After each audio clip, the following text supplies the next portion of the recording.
What we do here is go back.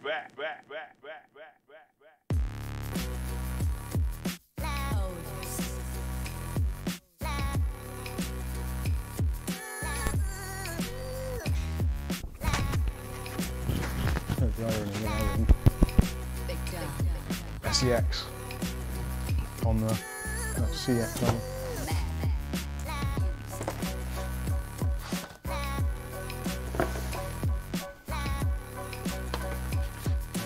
End stream, I think I'll do end stream, don't I?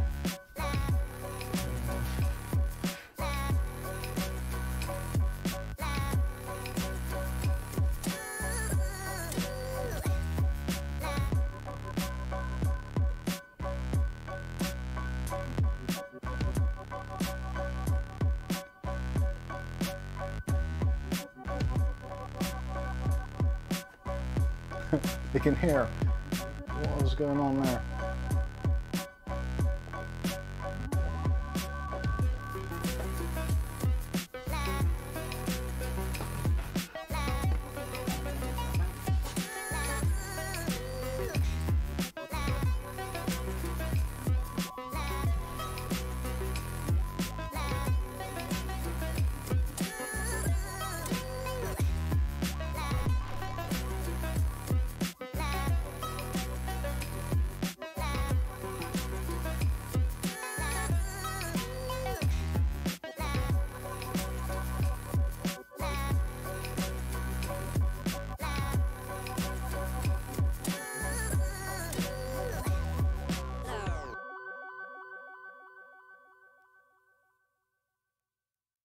What we do here is go back.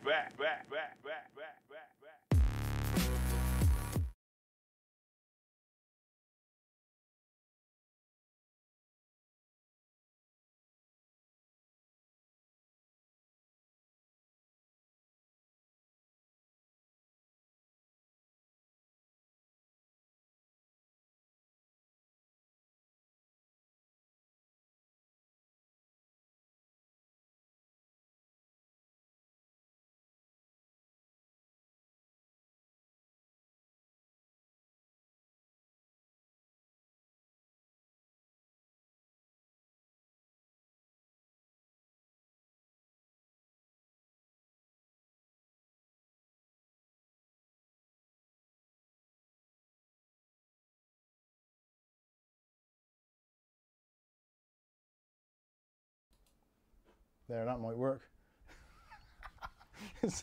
Oh dear, is that any better? I was doing some recording this week on the stream setup and yeah, clearly I've messed up some things along the way. How did I manage to do it that badly? Oh, I know what it was. Yeah, I was recording some... Anyway, it doesn't matter. So, thank you all for bearing with us. Welcome to Mike's Unboxing's Saturday night live stream. It is currently 5 past. I am fashionably late, I think is the word you call it, or just a plonker, one of the two. So it's the 13th of November 2021. Soon 2021 is going to be a distant memory, thank goodness. But there has been some good things that have happened. Little Poppey coming along actually has been pretty cool, although her claws and stuff are sharp AF, and I've got puncture marks in places that I really shouldn't have puncture marks. It's ridiculous. I'm getting to the point where my legs are starting to look like an air filter on a particularly badly meshed case. It's not good. Sausage fingers, yes, such a pro. I wish with Norman Collier. I'm not that good. Where's my mouse gone now? I really need to sort out this setup. I really do. One of the things I need to do is to move this desk and do something about it. Anyway, let's move on. So good to see those of you in the chat already. And looks like we've been saying hello to lots of lovely people. Hopefully you're all having a good Saturday evening. Or morning or afternoon or whatever. Probably will be evening by the time I've managed to sort out all the technical gremlins, all that kind of stuff. So today we are going to be taking a look at a case from Thermaltake, which you've probably guessed already from the thumbnail of the video. And the question is, do you like or do you dislike?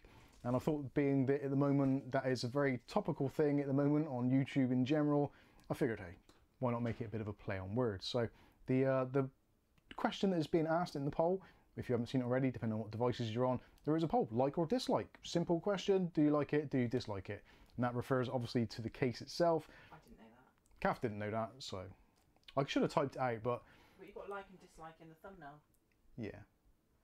It is... It's confusing. Like, just click like. That's the easiest thing to do. And at least you can see a representation of what is actually happening when you do that. So we'll be taking a look at Thermaltake's ToughR 100 case. I've teased it for long enough about them sending us the green version, the racing green version. So some of you have already seen the review we did probably of the Thermaltake ToughRam RGB in the racing green, which I incorrectly stated was British racing green. In fact, it isn't British racing green at all. It is purely racing green. I was firmly reprimanded and asked to change the video specifications and the text, etc. So yes, it isn't British racing green, it is racing green, which, yeah, it isn't actually. It's a very different shade than racing green. Anyway, let's move on from there. So we've got some other stuff which is all tying in with this green theme. Now the case we've actually got as well is green. So we've got the Thermaltake ToughR 100 in green to match the RAM, or the RAM to match the case, I guess you would say. And also we've got a Toughfan 12, which also has been finished in their racing green, not British racing green, but racing green. And also to go with that, we've got a super chat for a start, so I guess we should acknowledge that. Do some scrolling. WillyBob's £2 and says, for a new microphone cable. Yeah, actually, I have got a wireless mic set. In fact, I've got a dual wireless mic set. So I can have one, and Kath can also have one to answer your questions and to do voiceovers. But she refuses to because she's stubborn. Harvey Linden's in, changing the subject. She's a Taurus, like myself, so we're both stubborn, which is why probably a lot of things don't get done because, yeah. Anyway, moving on. Harvey Linden's in the house and he says, hi, how you doing, Harvey? Good to see you. Hopefully you're enjoying your new abode. Ow, bloody cat. Poppey, come here. Oh dear. Right, for those of you that haven't seen her already, this is Poppey. She's our new addition to the family. Grandchild number 1. Look at the camera. What can you see? What can you see? She's very cute, very very curious. Likes to have a look around at stuff, and got very sharp claws. So go down there, be good, go and play with something, or just, I don't know, lick yourself. I don't know, whatever cats do when they're not annoying me. Anyway, moving on. So yes, thank you for the super chat. Going back to this. Yes, what was I going to say? I've lost my words now. So yeah, we've got a Toughfan 12 in racing green, not British racing green. We've got the green RAM, we've got the green case, which I'll get up on the desk a little bit later on when we've made some space. I've been testing this week actually, is the ToughAIR 310, which has been one of those weird coolers which is kind of, I guess, kind of slipped by the radar for a lot of people. Poppey, don't stand on the keyboard.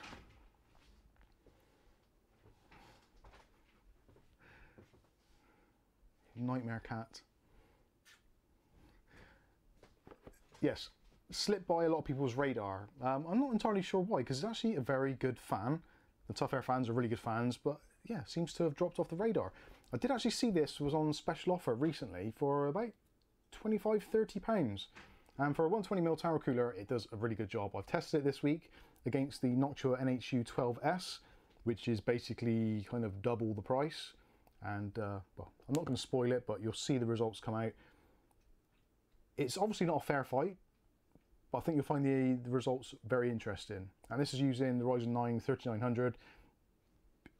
It performs very well. Will suit processor up to 170 watts, so potentially could be suitable for your PC build. Anyway, so we'll be taking a look at that a little bit later, have a little bit of breakdown. Also, they've sent me this as well, which I'm not entirely sure why I need this, but there is a kind of bundle deal which is going on at scan.co.uk here in the United Kingdom.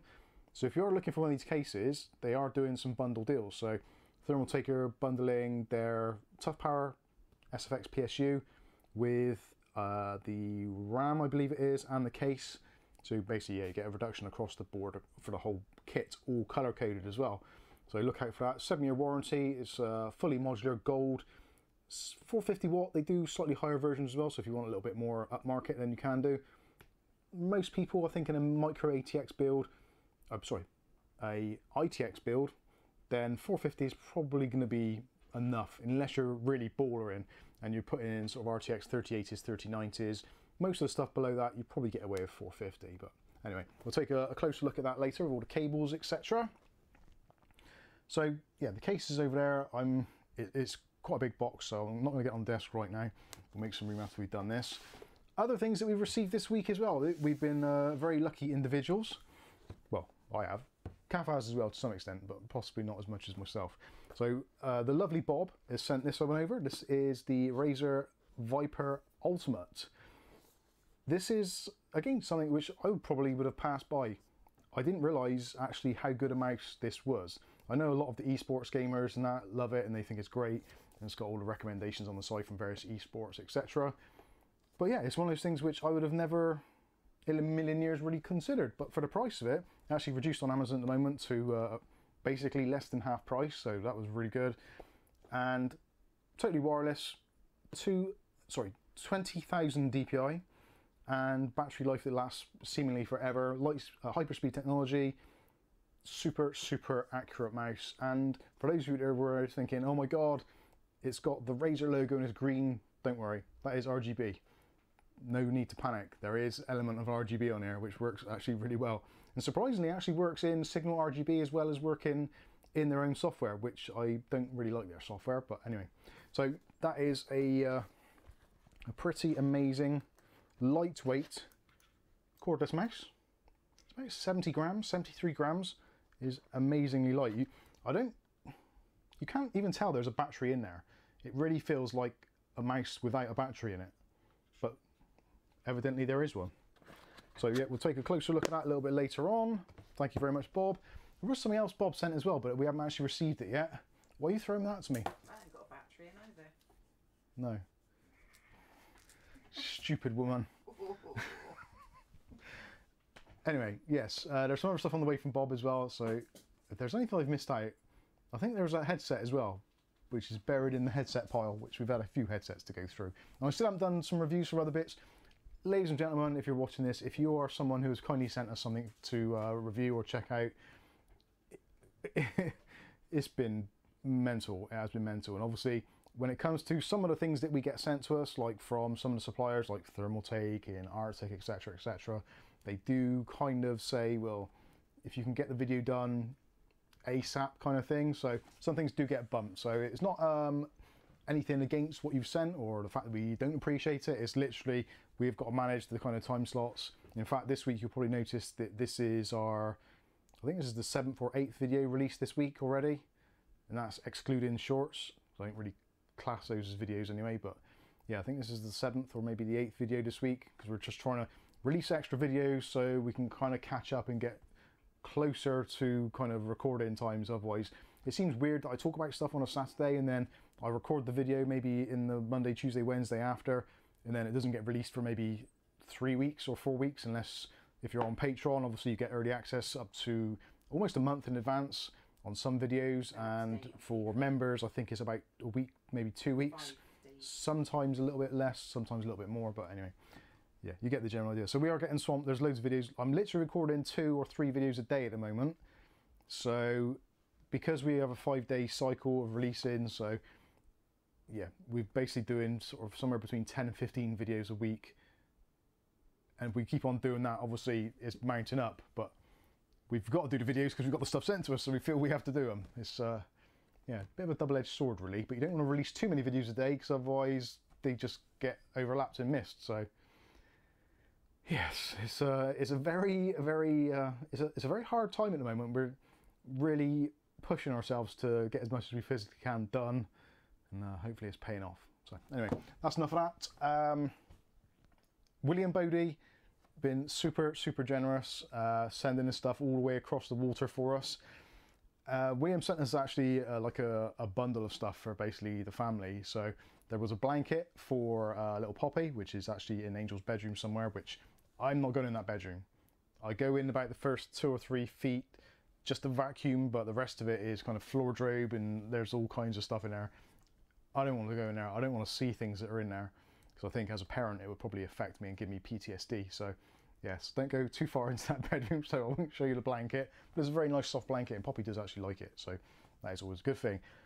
Also, he has sent us an absolute smorgasbord, if that is the right word, of chocolates, which is going to be a weird one for us actually, because most continental chocolates, I guess that's the right word, generally have a much higher cocoa content. Our dark chocolate over here what we call plain chocolate is somewhere in the region of about 40% cocoa. The rest is all like buttermilk or whatever the hell else it is. So we've got a 70% one here. So this is, I'm trying to work out what that is. Appelsin, which that looks like orange. I could be wrong. So that's a 70%. We've also got a mint choc. You can't go wrong with mint choc, can you? You really can't. 70%, I don't know. That might be a little bit cocoa-y for our sugary, watered down, chocolatey taste that we get in the UK. But actually, yeah, we've had darker chocolates before, and I've actually found them to be quite enjoyable. And actually, you don't eat as much either. It's really good if you try not to eat too much, because this really does kind of satisfy that kind of urge that you have for chocolate. So it is orange, is it? Excellent, thank you. So that's definitely mint. I can work that one out. I'm not a complete imbecile, despite what it might say in the toilets. This one is extra dark, so this is 77% from Anton Berg. A matter of taste. So this is very high in cocoa, low in sweetness, number 2 in creamy, and slightly fruity. Bitter, fruity cocoa notes with fine acidity and touches of orange and spicy smoke. Oh dear. I'm putting on calories just talking about it. It's ridiculous. And what's this one here? This is Cacao. What is cacao? Cocoa? Cocoa. Cacao? It's slightly different. It's like cocoa, but that'd be nicer. Like a sort of smoky texture, I guess, is it? It's like cocoa. It's like cocoa. Okay, okay. So yeah, looking forward to trying those out. As the winter months are kicking in here in the UK, we're supposed to be heading into snow apparently. We're supposed to have a couple of days of rain and then snow for 5 days, which is going to be fantastic. So we'll be sat here with our cup of hot chocolate, having a little nibble on these chocolatey goodies. Chocolate, cats and a beer fridge. Who needs TV? Yeah, no, exactly. This looks amazing. I've got to be honest with you. How many fan headers has it got? How many fan headers has it got? The Marabou has got 24 fan headers. So this is a more milky chocolate by the looks of things. And it's got the dime bars in it, or dame bars. When we ever go to IKEA, always pick up some dime bars in the bag by the tills. Love those. So yeah, that's going to be awesome. Those aren't going to last 5 minutes. That's why I've not opened them yet. Because I know as soon as I do, yeah, cinnamon buns and these, that's it. I will be in the diabetic clinic. To anyone who's diabetic, I do apologise. I'm not taking that light. It's just, yeah, I can feel I can feel things going wrong internally already. So this is another one, mint chocolate. I do like mint chocolate. Made in Sweden. Marabou. I've not heard of that brand before. Harvey says they have it there, and I know it's part of the Mondelez group. So Mondelez are part of. Go on, say it. What? Mondelez. No. I'm trying to think. They're part of another group, aren't they? Which own a load of stuff in the UK. Is it Nestle? Or Nestle? Is their name? Anyway, looking forward to checking that out. That's going to be awesome. And if that wasn't enough, we've got these. So these are from Anton Berg as well, also. And these are the Madeira, I guess you'd call those Madeira thins, with what appears, I can only imagine, as being like some sort of plum sauce in the middle. That looks amazing. That isn't going to last long. I do like plum, and I love like Madeira and almondy kind of taste, so awesome, liking that a lot. And there's a very similar one, so that is going to be strawberry. I can work that one out because I'm, again, Not a complete imbecile. Partial, but not complete. So yeah, there's strawberries actually in it. Yeah, strawberries. I thought it was raspberries for a minute. And if that wasn't enough, this is where it gets silly. So we've got the Hella Gewurz ketchup. This is their curry sauce. This is possibly the best curry sauce in the world ever. Seriously, they sell this on Amazon. Buy some curry sauce. It is amazing. Is this supermarket sweet Del Winton looking rough? It is a rough looking Del Winton. So we didn't get one of those.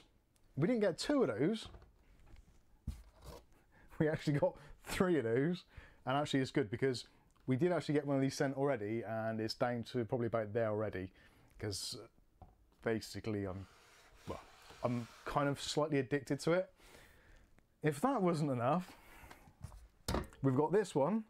So this is another curry sauce, and this has got Delicat on there, which I'm not sure what that entirely means, but it's got a green lid on it, which makes it different from the other one. So I don't know what that means. If anyone can translate, I've not tried it yet. I'm imagining it looks like it's got I can see cinnamon there, and I can see what's the yellow spice that they add into curries, Calf? I can't think what it is now. Cardamom?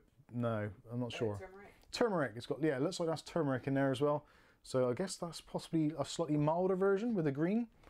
Who knows? William Bodie, delicate. Right. And if that wasn't enough, then we get the Gewurz ketchup in the BBQ flavour. You can tell this is different again because it has got a grey or brownish lid. I think that's, is that grey or, yeah, I guess it's grey. So this is the barbecue version, and they got pictures of sticky ribs on the front. So this is going to be your traditional barbecue sauce. I'm looking forward to trying this one. I haven't as of yet. I'm kind of working my way through the other ones. This is mad. What's that? Poppy's gone to sleep. It worked. Excellent. No. Last but not least, we have a mild sauce. So can you show them your sticky rib? Again, I'm not too sure. My sticky rib is in there, sticking under me. Sticking under me lung at the moment because my guts are pushing it out. Anyway. So, and ladies and gentlemen, if that wasn't enough, we've got some facts. Get your facts straight and drink some of this. This is a Fax brewery from Denmark, a premium quality lager beer. This is a litre, because obviously European Union don't do pints. This is a proper litre, and it's 5% volume in this big old can. It says something, I think it's a collector's edition. Yeah, collector's item. So I'm actually, I don't know if I should even open it or not. Put it with that Olympic Coca-Cola you've got. You never know if you should or not, really, if it's a collector's item, because it may be like a rarity in years to come. People will be like, oh, did you see that? Yeah, that guy Mike from Mike's Unboxing, he had some facts on his YouTube channel. Wonder what he did with it. Yes, it's buried under the house with all the other treasures. And if that wasn't enough, dear God, this is the October beer, which I don't really want to open this in case, I don't want to damage the bloody, oh actually, no, that does come open. Don't panic. So this is very cool. So there is another, is that a litre as well? What are you doing with that glass? I know. So you've got a litre of Oktoberfest beer. That is, well, There was Oldie, then Little, and now there's Michael. Oldie, Little and Michael. And it comes in this mental tankard, which is like super heavy. Really handsome through it. I look handsome through this. Yeah, put it right in front of your face again. Yeah. More dimples. So yes, that is designed to go with that. So yeah, there's a mental amount of stuff here. There's possibly something else as well, which I'm not sure if there was or not. I was starting to go through it all and I was like, it just never ends. So yes, that's amazing. Thank you so much. I dread to even imagine how much this costs to ship, because that on its own is about maybe 2.5, 3 kilos. Those are not light. That's kind of like almost a litre of sauce. Thank you. Genuinely thank you. And thank you for giving me diabetes and an addiction to curry sauce. Oh, he dropped it there.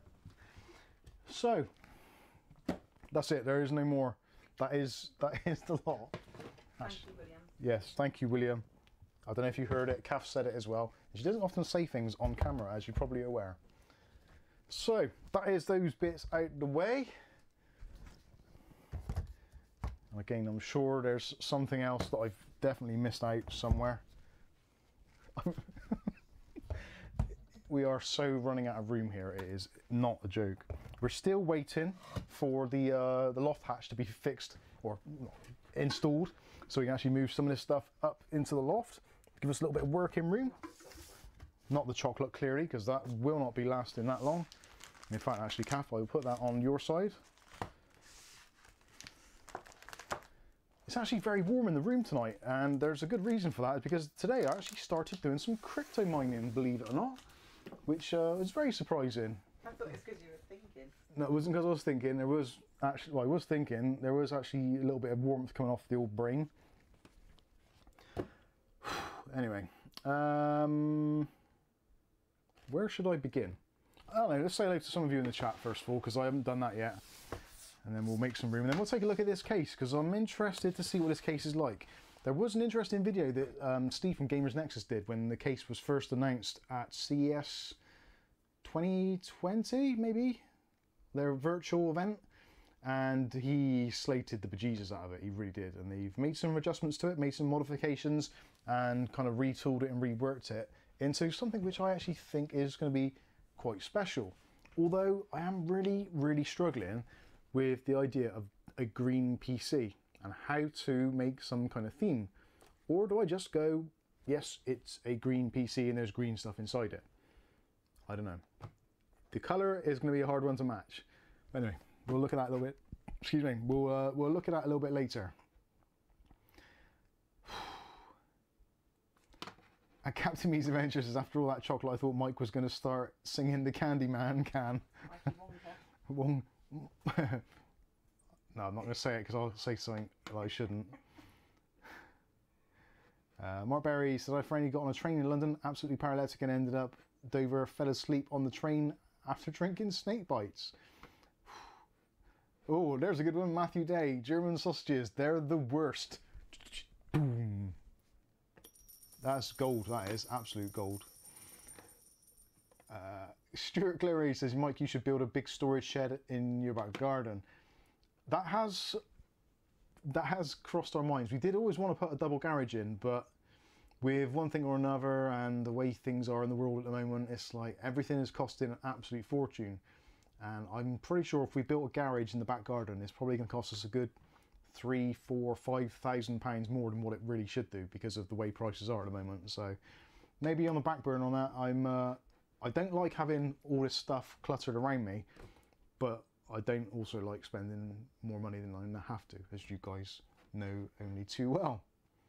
Captain Me's Ventures, some people might say that glass is dimpled for her pleasure. It might well be. Mark Berry's snake bite, that brings back some memories. Ryzen says, what a beautiful box and great content. Yes, it very much is.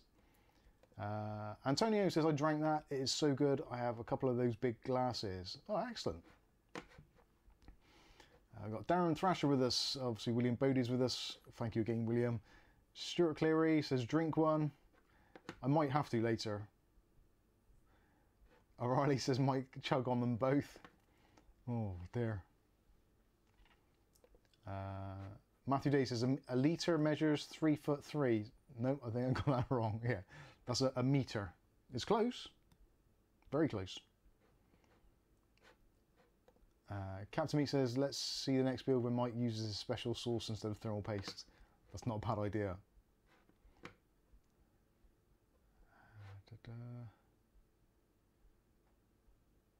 Show the Viking on the bear. Yeah, I did, I think. Let's have a look. Oh, Mike's on the sauce again. Yeah, that sauce is good. It genuinely is good. I'm tempted to do a review video on it because it is actually possibly the best curry sauce I've ever tasted. It genuinely is. So who else was Ryzen? Rick H is with us. How you doing, Rick? UglyBob's with us as well. Turmeric, that's the one. Well done. Hugh Luttrell says hi all. John Sullivan says hi guys. Who else is there? Captain Mead. Harvey Linden. Have had that Marabou Dime Bar a few times here. Tastes amazing. I bet it does. I bet it does. I really, really want to eat it right now. But I know it's one of those things. I can't just do it on a stream. I've got to sit down, put on a movie, and relax and just enjoy the chocolate. With Poppey. With Poppey, possibly. She'll probably eat most of it, whilst trying to strangulate my hoodie while she kind of runs around my shoulders like a lunatic. She should have been called Polly. Mark Barry says my boss at work bought me a 100% chocolate bar. It was disgusting. Think I'll stick to my Lindt 70% dark choc, which is not bad. Chocolate cats in a beer fridge, who needs TV?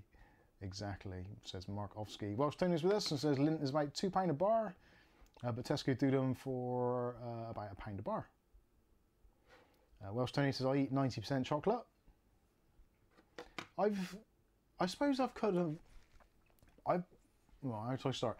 My uncles and various family members worked at Cadbury, which was based in Keynsham, which is on the kind of outskirts of Bristol. And obviously because of that reason, we had chocolate kind of in the family all the time. So they would go to the Cadbury shop where you get like the kind of broken bits of chocolate and they'd sell it at ridiculously cheap prices. Like you get slightly damaged Cadbury's cream eggs or broken crunches or Turkish delights which were broken, all that kind of stuff. And you just get like a huge bag, like I think it was like probably a kilo of whatever it was, and it would cost you maybe £2 or £3 back then. It was particularly cheap considering what it was. And we always had that knocking around the house, so I've always kind of grown up with the Cadbury taste in my mouth, I guess, and I always preferred Cadbury's over Nestle. Don't know what it was, there's some things, Galaxy I quite like, Galaxy, but it's a little bit too sickly now, they changed the recipe. But anyway, I digress. So yeah, I've always been into the kind of more milky chocolates anyway. So yeah, it's gonna be interesting to try the darker stuff. Kath likes the Bourneville. They do a Bourneville, which is, I think, oh, actually, what percentage is Bourneville? It's 40, isn't it? Yeah, it's like 40 or 50. And it's got little orangey, chewy pieces in. That's pretty dang good. That's the orange Bourneville. Yeah, anyway, let's move on. Let's move on. Let's stop talking about chocolate because I'm getting really, really, really hungry, even though I just had a pizza.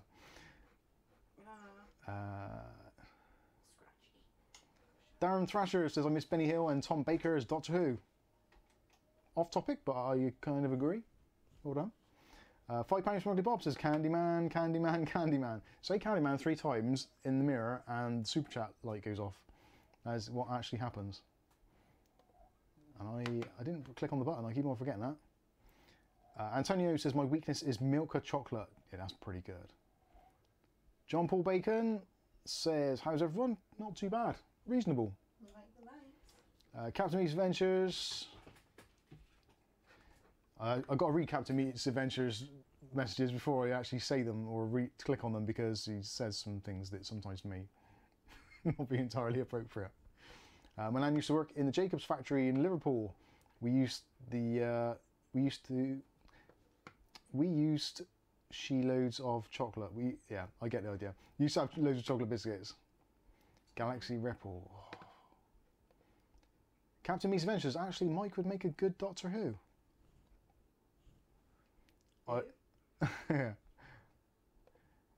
Harvey Linden says, I have the Tower 200 mic. Great case, but transporting it to the EU was a nightmare. Good 25 kilos plus.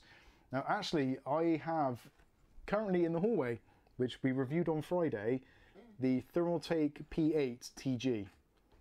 And it was the most difficult thing I've ever had to film. Because literally, the top of the case almost touched the overhead camera. So where my hand is now, you obviously can't see. So trying to actually film it in here was ridiculous. So I had to do sort of various cutaways and stuff. It isn't a great review, I'll be completely honest with you. So when it comes out, feel free to dislike it immensely. I'm not overly pleased with the end result, but I've covered what I can, and you can see it in detail. You can see what fits and what doesn't. It's just, it's not the usual way that I would like to have reviewed a case, purely because of the fact it's freaking huge. It's absolutely insanely big. So anyway, yeah, look out for that one. It'll ruin your day. Lucky Pete says, evening folks, hope you're all well. Yeah, not too bad. UglyBob says, with that accent, he'd make a better Doc Martin. Very true. Very true. Martin Clunes actually is from London, I believe, originally. So the accent that he uses in that, I don't believe is actually even his real accent. I could be wrong though. Matt today says, do they still make 100% full tower? Yes, the P8TG is a full tower. It's basically, if you imagine the P3, Thermaltake P3, which is the wall-mounted one, which I actually said in the end of the video that I wanted a smaller version of this, like the P3, or maybe the P3, but what I was trying to get at was the P3, not the P3 design, but the P3 shape, but with the P8 design. If that makes any sense at all. It didn't to me, and I just said it. But yeah, I wanted a smaller version of it. The best RC says, hi Kath. How you doing, RC? JAD 2016, of course I'm late. Don't worry. It's been rubbish so far anyway, you haven't missed anything. Anyway, let's take a look at some of these bits and bobs, and we'll go through very, very quickly. You've seen probably some of this already, so I'm not going to labour over it too much. Especially that, because that is a review. Yeah, if there's anything you want to see more of, then please do let us know. We're going to have a look first of all at the Thermaltake ToughRam. Let's do the overhead. There we go, you should be able to see that now. And actually, let's zoom that in a bit. Is that better? Yeah, there we go. So this is Thermaltake's ToughRam RGB in the bizarre green. Why on earth did I go for green? That was a mistake. Kath, can you put that other light on? You told William Bodie he didn't put anyone off. It was nice to see it all. Yeah, William Bodie, it was good to see it. It was awesome. So there is the ToughRam. Hopefully you can see the lighting on it now. It's a really, really nice dark, deep green. And I'm really struggling to work out how I'm going to tie this into a build.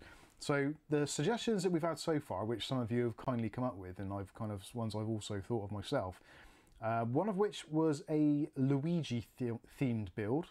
So Luigi, the character from the... Sound right? I don't know, is it? I think that's the camera. Oh, it's the bloody thing again, and it's because I changed that. No, it's not. Where are we? Overhead camera. Where's my mouse? There we go. Is that better? That should be better. Poppey. Let's make that a bit louder. There. Is that working? Is that better now, ladies and gentlemen? That sounds better, doesn't it? Yeah.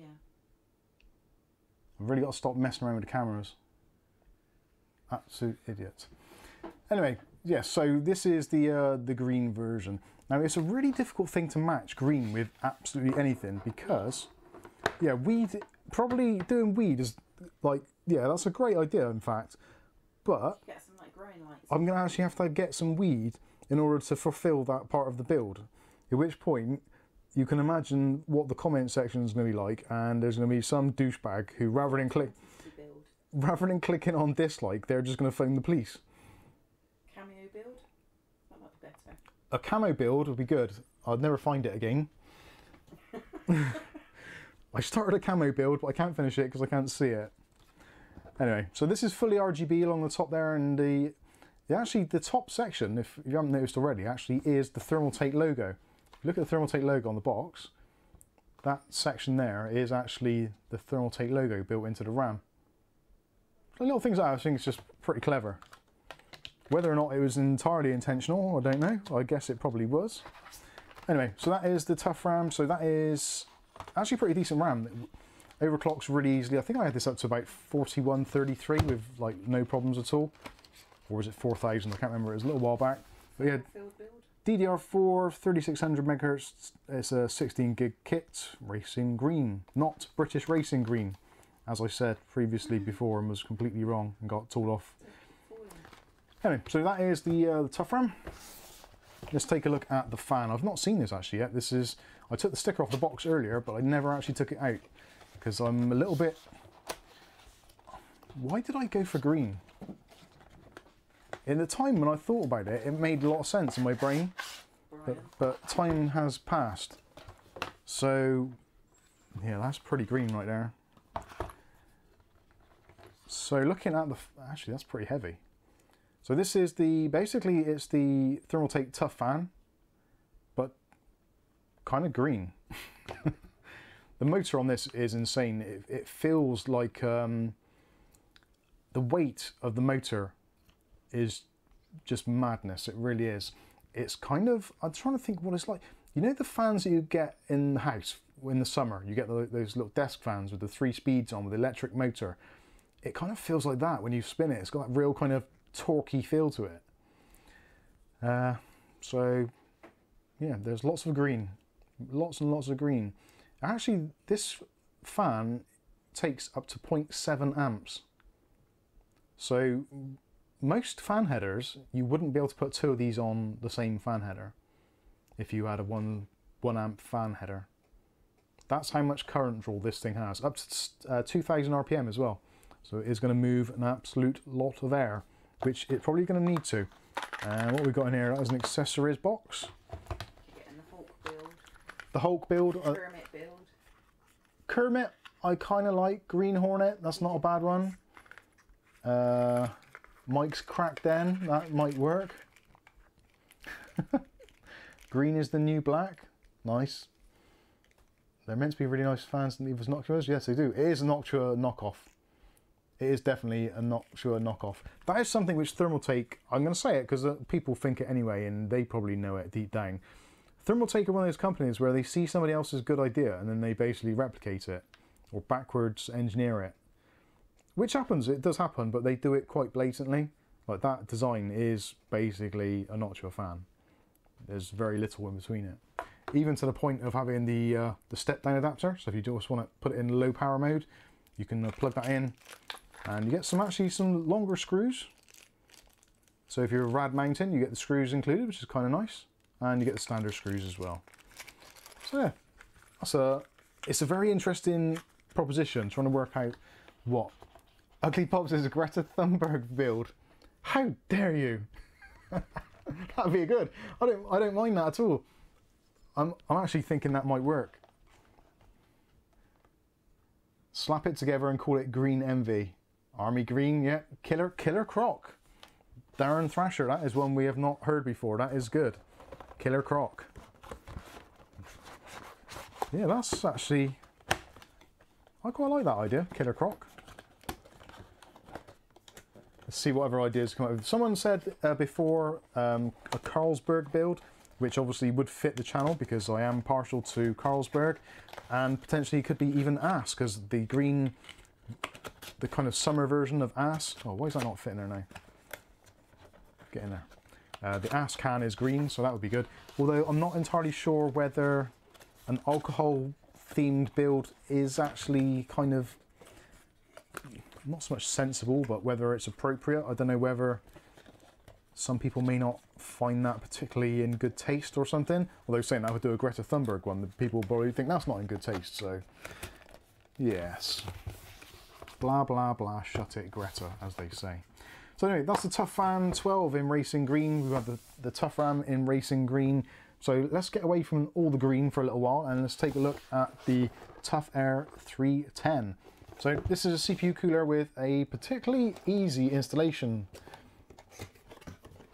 So I've actually taken a lot of this apart. This actually came, the cooler and most of the case I believe actually came from another reviewer, which some of you may know. His name is James from a channel called Geekawatt, and he also guest presents on eBuyer's channel. So you may have seen him.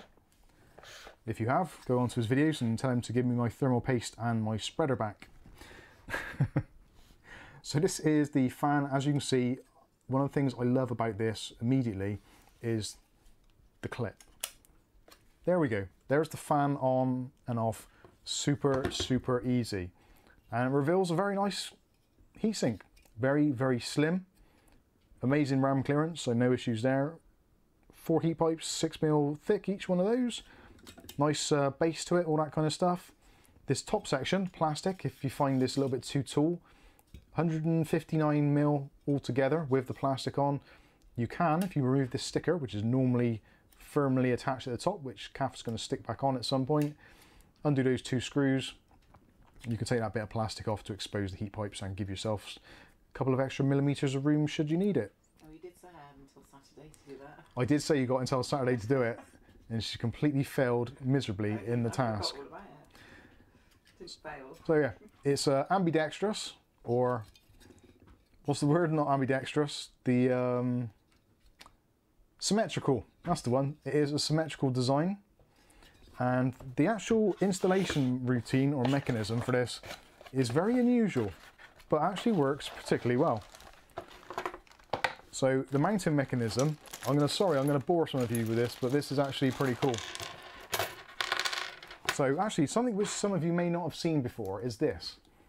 So this is actually included in the kit. This is for applying thermal paste properly. So what we do is you peel that off. You then stick this onto the bottom of your CPU cold plate, approximately centered. Then you put heat paste on the top and spread it across with a spatula, which I haven't got because James didn't put it in the box. I will keep saying that. Thank you, James. And then when you're done, all we do is peel that off, and the honeycomb design, which is got the holes in it, gets left on there, much like the what brand is it? Oh, I see Corsair. I see it now. Yeah, it kind of makes sense, doesn't it? From this side, I couldn't see it. I haven't filmed it. So yeah, that is a really nice little touch. So there's no kind of guessing or anything. It's going to be the perfect thickness because you just spread it off and scrape it off. So yeah, it's a thermal paste application template. I like that. Why don't you make some mics unboxing thermal paste templates? Mike's unboxing thermal paste templates. That'll be the one. We'll do some of those. Anyway, back to the mounting mechanism. So the mounting mechanism, it comes in a really cool little tree, like Airfix. So you've got clearly labelled A, B and C. A and B are A is the AMD part, B is the actual screws, and C are the Intel parts. So you know exactly which bits you need. You've got a back plate, which is this one. So it says AMD on one side, and it's got Intel on the other. And you've got these cool little push pins, which are hex or square headed. So what we do is go to the AMD side if you're using AMD, push it through, and it pushes right into the bottom there. And you do that 4 times. And that is basically your back plate done. So they push that through, put it through as you would normally, removing your existing back plate. And then, once you've done that, you've got this cool thing. So this goes over the top. You've got the AMD screw holes there. And literally you put it over the top like that. It's pretty simple. And then there's these little thumb screws. So you just tighten that up across the top. So then that's your bracket all in place. Then, to install the actual cooler itself, you've got this cross bracket with 2 screws, nice and easy to do. And literally all you do, there is a little notch in the middle. You push this through here, it fits into the notch, and then you do the 2 screws up either side. So you've got one on that side, one on that side, which you can get to super easily. And it just screws into that metal frame. Couldn't really be easier. Actually, I did a full installation on that in the video, the unboxing video and review. And it wasn't very long video at all. Is actually pretty straightforward. Downside obviously is because the sockets be a change in, that is something to be slightly concerned about, although they have said that there is going to be Intel LGA 1700 bracket adapters which will be available. And actually Arctic have done the same thing as well. They've actually got a LGA 1700 fitting kit, which I think they're selling for about £2 or £3. It's about €4 for most of their coolers. In fact, I think with Arctic and probably Thermaltake, if you buy things relatively kind of soonish, they'll probably just send you one free of charge if you claim for it. I think there's a very limited adoption rate at the moment for the Intel stuff, so it's not having that big of an effect as of yet. So anyway, that is the Thermaltake ToughAIR 310. I actually like it for the reason of the fact that it's so bloody easy to install, and because it's got that ridiculously powerful fan on there, it just works really, really well.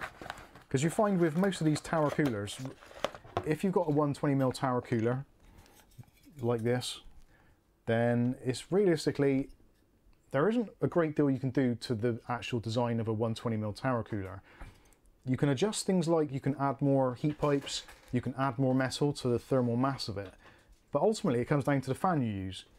If you use a really, really good fan on a crap cooler, it'll still work pretty well, and I think that is part of the reason why this works so well, because you've got an actually really good designed heatsink, fin stack and cold plate, and then you've got the absolute lunatic powered Toughfan 12, which just blasts the air through and is ridiculously easy to install as well. I love this. When was the last time you saw me install a fan that easily on a live stream? It doesn't happen often. And in fact, I was to go one further to say this is actually easier than the Arctic method on their new A35 cooler, which I actually like a lot as well. So yeah, very, very good. Very, very happy with that. So that is going to go in this build. Now the case that they've sent, I've been umming and ahhing, like obviously the theme is something which I'm kind of deliberating over anyway, but something which I'm not, well, I kind of am deliberating over as well, is it is a micro ATX build. It's a micro ATX form factor, so, sorry, an ITX form factor. So I am extremely limited on motherboards. So I've only got one motherboard currently, which I'm going to be using, which is going to be the ASRock B550 ITX-AC. Absolutely fine for pretty much most processors really. It's got a reasonably good VRM. Processor wise is where I'm stumped a little bit, because I've got the 5600G, which I think would actually probably work very well in there, but then it has got a decent amount of space for a graphics card. So do I go 5600G or do I go 3600 with maybe like a 2060 or something? It's very confusing. I don't know what to do. I think it would look cleaner without a graphics card, but then I'm going to need to fill that space with something. And again, depending on what theme I go with, that'll be dependent on what I can actually put in that space. So if I go with some themes such as, I don't know, Shrek for example, then that tool space could be used for something like a tree trunk, which would kind of make sense in the context of the build, and maybe a statue of Shrek in front of the tree stump. That's not obviously what I'm going to do. Well, I don't think it is anyway, but that is the kind of thing I'm thinking. Or do I do a Christmas theme build, being that it's green, and use that section for a Christmas tree, and then use RGB lighting for the Christmas tree? That's something that Kath actually suggested earlier on today, and I actually, the more I'm thinking about that, the more I'm liking it, because, well, we're coming up to Christmas anyway, so it ties in perfectly with that, and I like RGB. So Christmas, RGB, green, small case, sat behind me for the next couple of months. I think that makes a lot of sense. Weeny paper chains. Yeah, we can make up some tiny little paper chains using our own spittle to stick them together. How cool is that? And a little Poppey knocking everything. That might work. Where's my mouse gone now?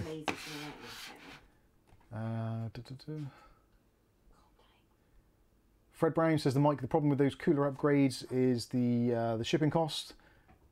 They're really through the roof. Yeah. Yeah. I know. Yes, the case. I'm going to do the case now. I think. Shall I do the case now? Let's go quickly do the power supply. Get out of the way, just so I can clear the deck a little bit. And then later on, we'll take a look at the Bob's mouse that he sent. I've actually been using that yesterday. I didn't use it today because I wanted to put it back in the box, but oh my days. Look at that. Let's go back to the overhead. Is that not the cutest power supply you've ever seen in your life? Oh my god. That is tiny. Look at the size of it. That is just insane. How did they do that? I'm gonna get another power supply out in a minute. Well, I say power supply, it's this. This is 250 watts, I think, this one. and this is 450 watts. And it is so much smaller in pretty much every dimension as well. Like even the height of it. I'm sure I've used SFX power supply power. Wow, let's try that again from the top. I think I've tried a SFX power supply before, but maybe it wasn't. Maybe it was a slightly bigger one. Is this like mini SFX or something? It's absolutely tiny. So the important one to look at here is going to be the rail. So on our 12 volt rail, we've got 37.5 amps, which is, yeah, 450, give or take. So it is a genuine 450 watts on that 12 volt rail. They're not including the supplementary 5 and 3.3 rails, which is good. So yeah, 7-year warranty, 80 plus gold. So it's going to be particularly power efficient, which actually for that little PC in the background would be useful, because then I could just run the 5600G mining all day and it'll pay for all the Christmas lighting. Happy days. So yeah, that is an absolutely gorgeous power supply. I like that a lot. I like it a lot. Look at you. Kath's got all her cats there, stroking them away. Bless her. She truly is the cat lady. Aw. Poppy's looking like she wants to get away though. Right, let's put that back in there. So cabling wise, this is a usual deal, although it's got a Johnny Foreigner power supply cable with the 2 prongs on there. So we clearly won't be using that. And you've got the modular cables, so you've got a Molex. There is the 24 pin. There is the SATA, we've got 1 SATA. And we've got 1 8-pin for the EPS. So only 1 8-pin on there. And then you've got a dual action 6+2 ×2 for graphics cards, although realistically putting a graphics card in there that requires both of these is probably pushing your luck a little bit. Anyway, that is going to be that's going to be cool. And you can, in this case, they sent this really because I think it's all supposed to be kind of bundled together, but you can actually use a regular ATX power supply in the case. So yes, very strange. Right, anyway, let's get the let's put that to one side for now, and I'm going to get rid of this off the table and we'll take a look at the case. And hopefully some of you guys out there and girls will have some other further good excellent ideas on what the bejesus I can do with this case to theme it. It's a strange green for... It's an unusual green, I'll be honest with you, it is an unusual green. I used the data color reader to actually verify the color, and bizarrely, green's a really difficult color to match on anything anyway. Anyone who's worked in a spray shop or just tried to match up green paint is very, very hard to do. Much like silvers and what's another one which is difficult? Reds. Reds are quite difficult to do to match well.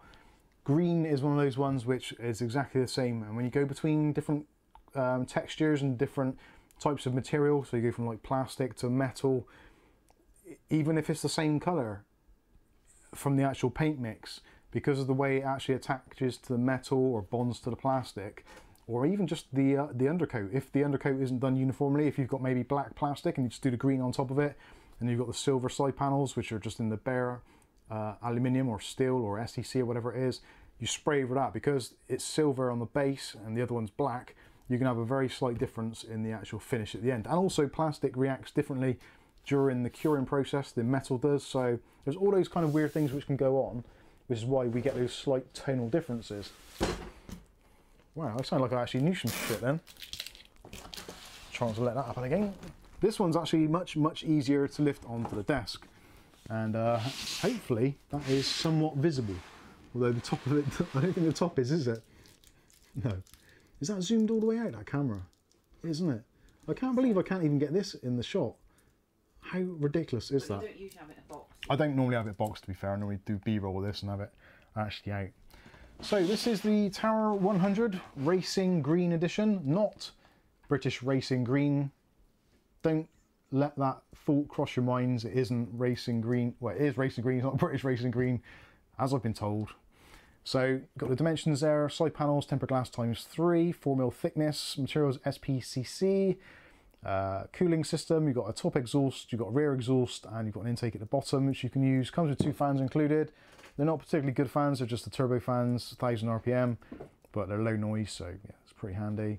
2 expansion slots, drive bays, you've got 2, 2.5.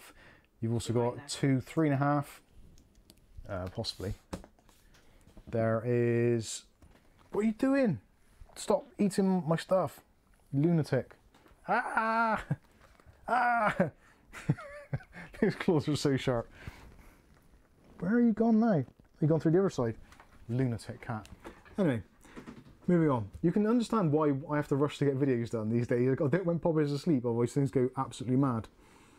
So yes, Mini ITX is the format is 6.7 inches by 6.7 inches for actually putting a motherboard in here. Type-C connector, 2 USB 3.0s, and hard drive, 1 HD connection, so HD audio. I think it says it's 1, but I'm sure it's got 2 ports on there for headphone and mic. Anyway, you can see their CPU cooler maximum height here is 190mm, so that's absolutely huge. VGA max length is 330mm, and PSU maximum length is 180mm. So most power supplies generally tend to be around about the 165, 170 mark for standard ones. So standard ATX power supply is going to be absolutely fine in there. Which again is weird why they've kind of sent me the mini one, but I'm not knocking it. It's always nice to have a spare power supply. There on the front, you can see what is actually there, kind of how they've envisaged it. When I see it like this, it just reminds me so much of that money grabber thing that you'd have in the amusement arcades, where you'd have like a bunch of like balls or something with little prizes inside, or the kind of grabbing arm which would grab an iPhone and then obviously slip every time because it's way too heavy for the arms. It's that sort of design, and I'm trying to think of a way that I can integrate that, because I do like that idea as well, of actually making it look more like what it isn't. But then I think having a big arm, a grab arm in there, would be getting in the way then of the CPU cooler if I go with the air cooling, which is going to be beneficial. Lots of things to deliberate on. Anyway, let's take out the box and have a closer look. This is where I actually break it all in. I actually did my back in a little bit, lifting up the P8. The P8 is 23 kilos, 24 kilos, I think. It's a side panel was like a PC. Yeah, just the side panel off the P8, I took it off and held it next, like with the case. They're basically the same weight as the side panel. The P8 is ridiculously built. Right, let's see if I can grab this. Right, this is James again, isn't it? I'm gonna have to have words. He's packaged this up very badly. There's always this unwritten rule for reviewers, and that is you always send stuff back so that the next person can unbox it as if it's just literally come out of the factory, rather than what we got going on here. Got the underside on your side underneath.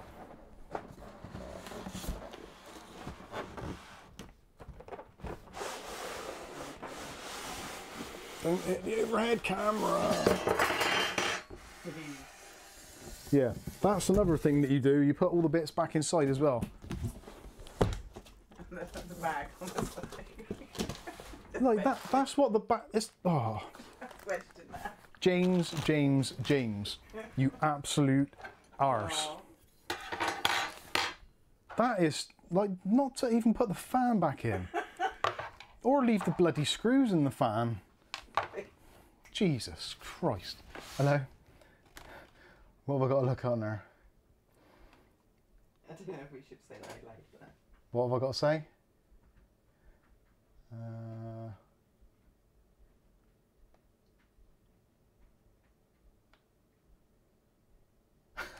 What's that? Geordie General? Yeah. Very good. Right. Oh, this is upside down now. Oh, this. If any more of this falls apart.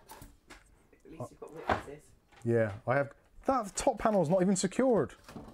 I can see it. Look. James! Oh, for fuck's sake. Oh my god, that bit's coming off as well. Right, that is, I'm calling. Oh. Are you sure nothing else is detached? Jeez. Oh my god. Well, this is going to make the teardown easier, being that it's basically torn down already. Thank you so much. Just to be completely clear, I would never ever send this on to another reviewer in this state.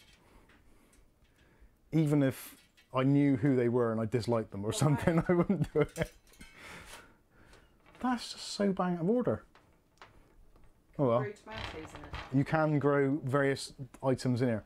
I actually really like the layout. I didn't think I was going to, but I actually do. It looks like a windowless ant farm. Yeah, it is. It's like an alien ant farm. I'm going to grow aliens in it. This is lush. It really is. It's dirty as well. He's not even cleaned the glass, the bastard. Right, you wait till eBuyer do some new video reviews. I'm going to be down voting all of them. You're allowed to say that these days. Right, let's put this back on, and we'll pretend that none of this has happened. Then we'll start again.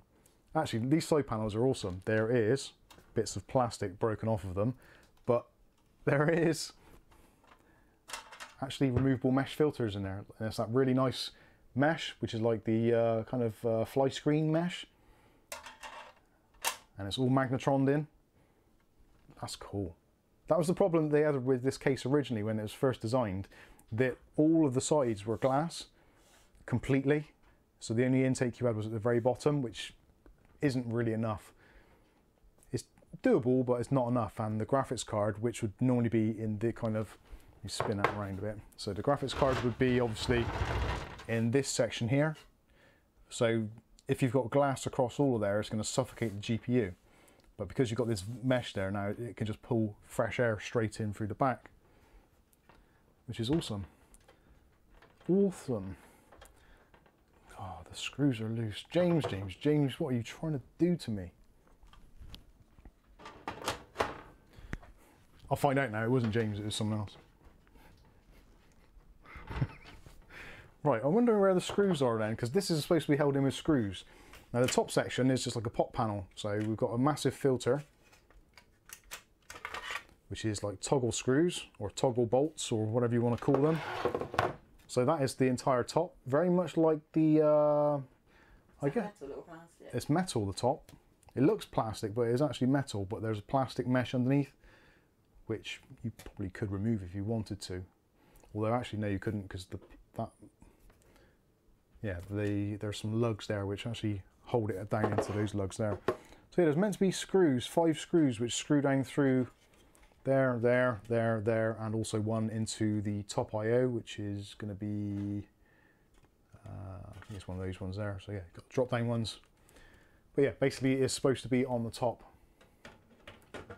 with the screws. And where is the screws pack? Hello, McFly.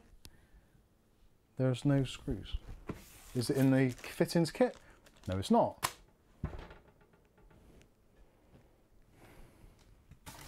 This is actually like not that funny now, because if there's any specific screws to this build that I don't have, I am essentially knackered. Dear. Oh, you're probably knackered anyway. Poppey, go away, you lunatic. Ah, yeah, that's something which is missing as well. The thumb screws to hold in the drive bays. And the fan's not been put back in. Why would you not put the fan back in? What if it's in here? Okay. But at least they put that back in. At least we've got the protective bag in there. Look where a PSU goes in. Let's have a look in here. Yeah, you'd think, because there's normally like a bag. Green Poppey. giant. The green giant. Yeah, get some corn on the cob in the side there. No, I can't see. There isn't a bag in here. It is empty. Hey ho. I'm actually, this is quite a, oh, sorry Pops. Coming up. Do you want to have a look? Have a look in the Poppey cage. Pops. Oh, she likes the fan. Oh God, that's going to be ended into. There you go. So, it's a really interesting design, it really is. I'm a little concerned that I don't have the screws to actually secure the top. Although, saying that, it's probably going to be easier because if I want to actually do any maintenance to it, it's going to be easier to get to. But, having said that, it is the only thing essentially holding these bits in place. So, yeah. Actually, I wonder what sort of screws it is. If it is ones which, actually, if I put the overhead camera on. Poppy, my night. Move back. Just don't want to move. So you can see it on the top there now, hopefully. Zoom that back out slightly. Is it focused? Yeah, it should be. So yeah, you can see what's going on there. You can see there definitely isn't a bag in here containing lots of screws, which would be very useful. I don't understand why Thermaltake use that same number on all their fans now. I've just noticed this today. All their fans say TT1225 on it, even if they're the Toughfan, because that's not a Toughfan. That is one of their, I can't think what the even range is called, but it's got the same part number. But it isn't a TT1225. And yeah, that one's got the same, but it's not a Toughfan. Not even close. Anyway, so yeah, 4 screws are going to have to go down through in this top section. Let's put that front I/O shield on. So what we got here? Reset switch, power switch. So it kind of goes on like that. Press there, press there. No, she's on the keyboard. Oh, Poppy, golly. Could she? I'll turn the keyboard off. That's probably for the best. Oh, I thought she could end the stream. So there we go. Looking inside, yeah. It's pretty modular, and these cables are all nicely put out of the way. How many kittens would fit inside that case? I'll find out in a minute. So you can take the fan out if you want to and put an AIO in there. You've only got 2 slots for expansion, and this is where your I/O shield is going to be in this top section. So the wires are going to come out of here, which might be awkward if you've got Wi-Fi. And then there's those channels out of the back. So that's where your cables are going to come out. So for some people, you might want to make sure that you just got long cables so you can actually get to that bit. Poppy, go away, loony.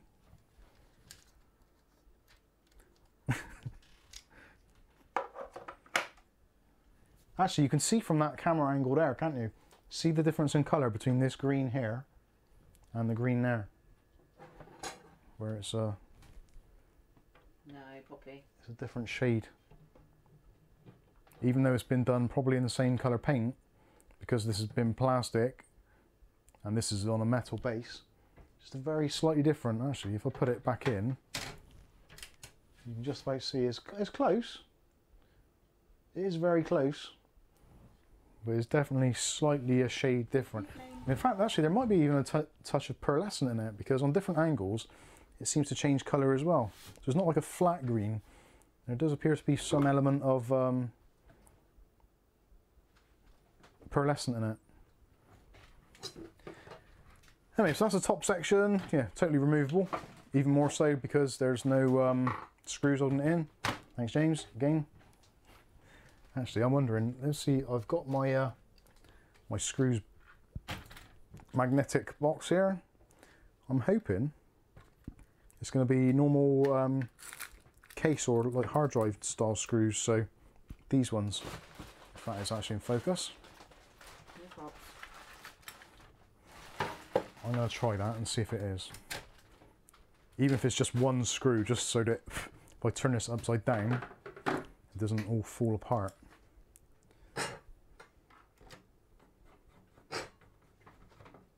Yes, it is. It is normal case type screws. So, okay, that's not the end of the world. We can put some of those in. That's all good. Shame you can't do thumb screws actually. That would be handy, but you can't actually get your thumbs in there. With my sausage fingers, I've got no chance. So is there any questions in the questions section department thing of, well, questions? Anybody want to know anything about this case? Green Arrow, Green Lantern, says James Brock. Cosmic Space Muffy. That was almost related to the suggestion. 50 Shades of Green. That's pretty good. I did say that one. Kath did say that earlier, actually, most typically. It even comes in turquoise too, says Rick. Yeah, actually, there's there's a red version, there's a turquoise version, a green version. There's supposed to be a gold version and also black and white. And of all the colours that I could have possibly got, I think I drew possibly the most difficult one to actually work with. Which kind of makes sense to me. There's a rat on your desk. There's a rat on my desk, what me gonna do? Watching herself. Oh, we should say actually, that's really sad, isn't it? Astro from UB40 died. Bless him. After a short illness. Which we generally know what that means, so we won't say any more about that. But yeah, rip Astra. I liked Astra, it was good. Thermaltake. It is United Colours of Thermaltake. Actually, a Benetton theme, that might not be a bad idea. United Colours of Benetton. Poppey, go away.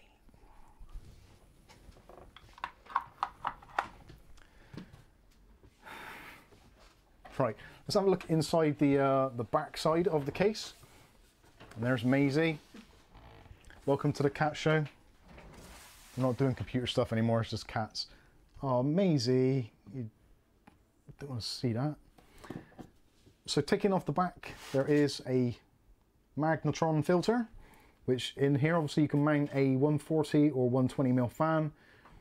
When it comes to fans, I'm not entirely sure what to do. Now obviously they have sent the Toughfan 12 with this. I'm actually considering having to repaint the whole thing. Because Poppy scratched the bejesus out of it. Poppy? Oh my, she wants to get a camera, doesn't she? She's like, cables, love cables. Cables good. She's looking at herself. She's watching her lunatic self. Anyway, take this off. Yeah, back to the fans. I'm considering actually using those, the in-wind fans. I've got some 140mm in-wind fans. The RGB ones, which have got the kind of crystalline effect around the outside. Go away. No. Bad kitty. No. You're going to do it anyway, aren't you? I've got to undo this. It's my job. So, undoing that takes off this entire back panel. So then you can obviously mount your screws in there. And another shade of green. Poppy! No, please don't. Do you want me to stab her again? Yeah, please. I can't bear it. It fits a Poppy-sized PSU.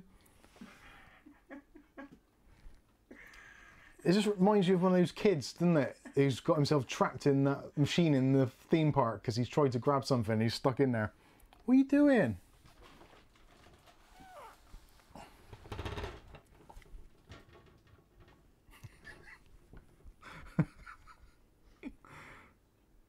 Doing? Lunatic cat. You okay? Do you want to come out? You have to go this way. Oh dear. This is going to be like Don't want to get out. Rolf Harris's Pet Rescue. Oops. Come on. Can you get out? Got a cable tie on the table, she'll come out. I don't want to make her do other crazy stuff. Come on, out you get. Come on. Anyway, back to the case. So on this back section, it's very off-putting actually having a cat here. Now I know it's like on QVC.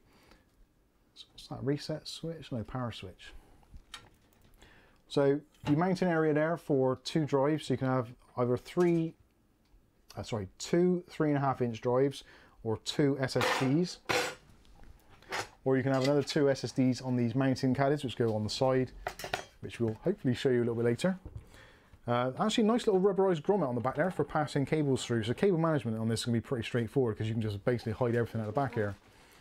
That is very, very nice. Nice mesh there again, so if you want to, if you don't put drives on there, which probably, I guess most people probably won't, you can actually go ahead and just put in a 140mm fan on there. So that's going to pull air kind of around the motherboard and the VRM area and all that kind of stuff, where for AMD processors, particularly on smaller ITX boards, they don't always get the best of cooling. So actually that is kind of remnant of the COC cooling on the GameMax case, which we kind of take the mickey out of a little bit, probably quite justifiably, but in theory this could actually make a difference in this particular setup because of how small it is. So yeah, that's going to be worth keeping an eye on, and I suppose it's going to pull some of that air out. Airflow wise, airflow is kind of like a weird one in here. So when you've got the power supply in, power supply is going to be pulling cold air from the bottom section, which is all fully ventilated, which actually we can lean that over now, can't we, because that's not going to fall off. So on the bottom is pretty much a massive airflow. There's basically filters on this thing everywhere. There's so many filters, it's just not even funny. So I think there's about 9 filters on this case altogether. So you've got one for the power supply, you've got one here which is the air intake for your GPU, again all removable, all that kind of usual stuff. And where did that go then? I don't. So you've got a filter there, no more on that side. You've got one on this side, which is for the, actually got 2 on this side.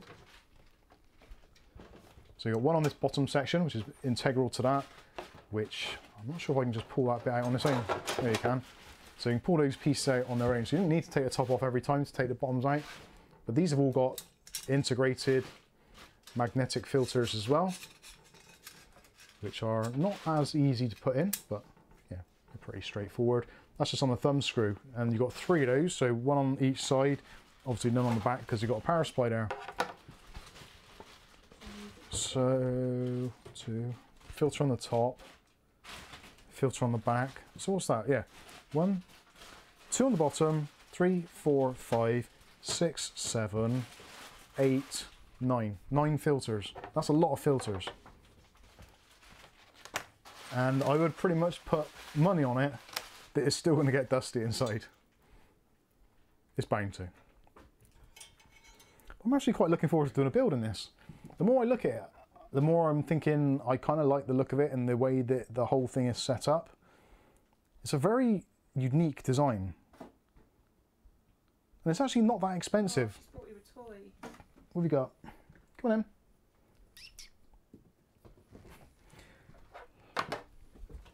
So anyway, I think you get pretty much the idea of what this is all about. I'm really not sure about the green. I think in hindsight, possibly the black, or maybe, I'm not sure about the white version. For in this particular place, and also I think with if you have a white PC, I think you need then to coordinate a lot of the components. So possibly keyboard, mouse, maybe even monitor. Then you're looking at things like graphics card, and it just all gets a little bit much. So it's a very difficult thing to get a lot of white components. Well, it's hard to get components full stop at the moment, but even more so as things are. So yeah, drive cages, those just go 2.5-inch drives. They just slot on the side, on this side, not on that side. Actually, that's another thing which is missing. Yeah, there's supposed to be 2 blanking plates which go on the left-hand side that you can see, and where the graphics card is. If you don't put a graphics card in there, there's 2 blanking plates which can go over there to cover up the holes. So I'm guessing that actually kind of forces my hand a little bit, that I'm going to have to use a graphics card because I don't have the blanking plates. Kid Sonic says that's a wicked looking case, evening from Bristol. Oh, thank you from Bristol. Gary says, oh, Gary's just joined as a supporter in the members section. Thank you, Gary. You now, sir, get, ow, bloody hell, that hurts. You now get early access to the videos and you support the channel. God bless you. Thank you very much. Stuart Cleary says, I like the white builds. I'll be honest with you, I do like white PCs and the whole thing. I just think it's extremely hard to actually get the components and to get it all matching. White is another one of those colours, especially in plastics, that very rarely do they match up very well.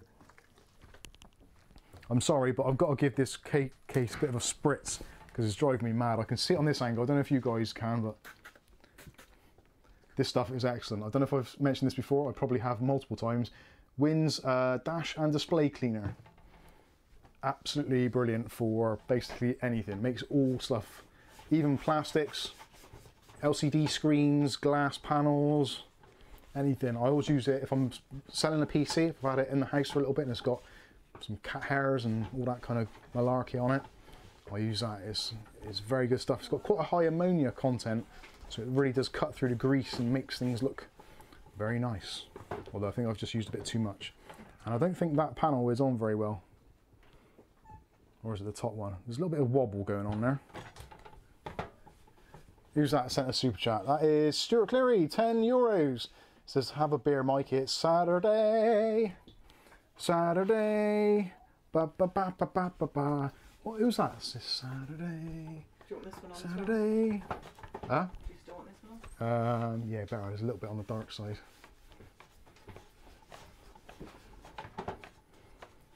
Right, there's no genie come out, so that's a little bit depressing. But that glass looks absolutely shiny AF. There's a few marks on the inside, so I'm going to have to go through that. That is something to bear in mind. If you're getting one of these cases and you're thinking of it as being a showcase, then it is going to take a little bit of extra TLC to look after it, because there's a lot of glass individual panels. It's a bit like having a Saphira. Yeah, it is like having a Saphira. There's just So way much scraping way too much cleaning to do. What's that? Oh, it's a bloody cat. I never cleaned it. I only scraped it in the winter. So overall, yeah, I'm still not entirely sure what green this is. What green is it? It isn't, they say it's racing green, but I don't think it is. I did actually where's my phone? I used the data color reader and I've got the RAL color. So I know which RAL color it is. I can look that up.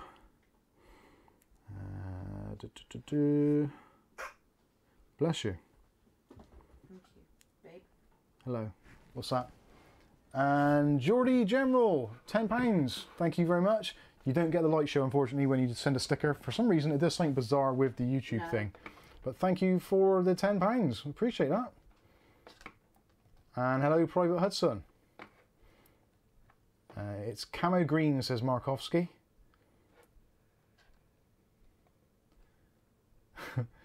O'Reilly says, I want Mike to find the screws for the case. Next video release, all about the screws. I wish I knew where the screws were. That's genuinely, if I buy anything used, secondhand or whatever, that is something which really gets my goat if there's screws or parts missing. Now, the screws on this, I can kind of, yeah, whatever. The thumb screws for the quick release caddies on the side, yeah, I can probably use some other ones. But the fact that those plastic brackets are missing for the actual graphics card side of things, that is one of those things which is kind of really, really difficult to replace. And potentially I could get in contact with Thermaltake and say, hello, can you send me some of those, please? But it's just hassle. I wonder if it's actually in the book as a spot. Quite often they have spare parts listed or part numbers. I bet they won't. Thunderbird 2 green. Thunderbird 2, that's yeah, Thunderbird. That's not a bad shout, actually. That's Richard. Thank you, Richard. Yeah, those parts there, they don't actually show. Yeah, they haven't got part numbers next to them, so that's going to be a kerfuffle. Oh well. Oh, we just have to work with what we got. Don't look a gift horse in the mouth. We just get on and do what we can. And we'll put those in there for now. Well, actually, the mounting pillars there for the motherboard, because that could be a disaster. Yep, they're soldered in, so James couldn't steal those. I hope it is, James, I really do. If it's not, I apologise. I apologise profusely in advance. I think it's best to start the blame game early. So, any questions about this case or anything regarding it? Anything while I've got it out? Anything you need measured or examined or whatever? Because this is going to be one of those things where if you're looking at this sort of case, looking at this design, looking at this model, and you're thinking, will it work, will it not? Not everyone's going to be lucky enough to be able to buy it from Amazon and kind of try it out at their leisure, see if it works, and then send it back 30 days later because they've decided they want to do something else, which does happen. I've done it myself. That is the beauty of shopping on Amazon. As much as they get a bad rep for some things, like building rockets and the such, but yeah, for shopping wise, for warranty wise, oh actually warranty wise, I should update you actually. Over the last couple of months I've been bitching on about the box.co.uk. I bought the, what was it, the Asus B450F Gaming 2 motherboard, which developed that weird fault on the LAN side of things, which seems to be quite a widespread thing for that Intel chip. After a lot of umming and ahhing and messing around, eventually, I think 2 months later, I think it was 2 months later, I emailed them again and said, any update on the motherboard? And they were, oh yeah, it's been, Asus have said, yeah, it's faulty. We'll sort it out for you. So it's like, they'll send another board. And I'm like, well, I don't really want another board. I'm over it now. I don't really think that I would trust to use that board again, because if it's going to go again, which it potentially could do, because they've not updated the design or anything, it could fail again. I don't really want to go through all that again. Can I have a refund, please? And they come back saying, sorry, we can't do a refund. All we can do is offer you another board. So I was like, okay, whatever. If that's all you can do, yeah, just send me a board. I'm a little disappointed, but thanks anyway. I'll accept the board. Then I get another email a couple of minutes later saying, just an update. We'll refund your account.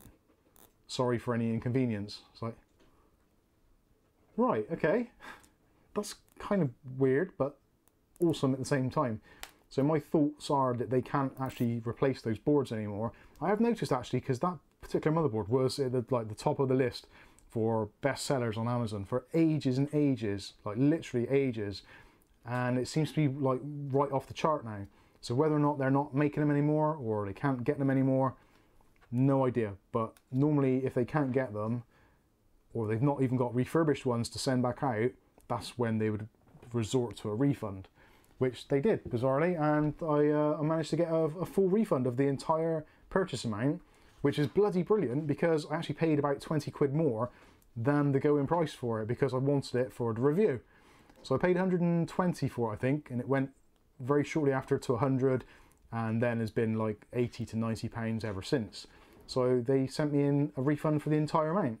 So very, very pleased with that. So even though it's taken the best part of 2 months to sort out, I have eventually got all my money back. I'm very pleased. So box.co.uk, although somewhat tardy in their responses and their kind of, well, basically getting shit done, the result actually been pretty good. So yeah, I may well give them another crack at the whip at a later date.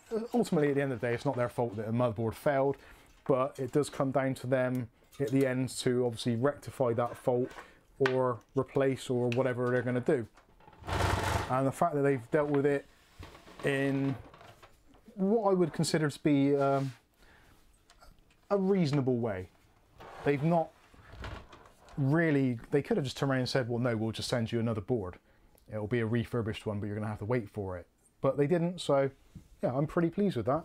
What's the percentage of the case that's green? How much of the percentage of the case is green? Whew. I'm not good on percentages, but I would say 100%. it's probably got to be, of the visible space, I would say it's got to be 2/3, if not more.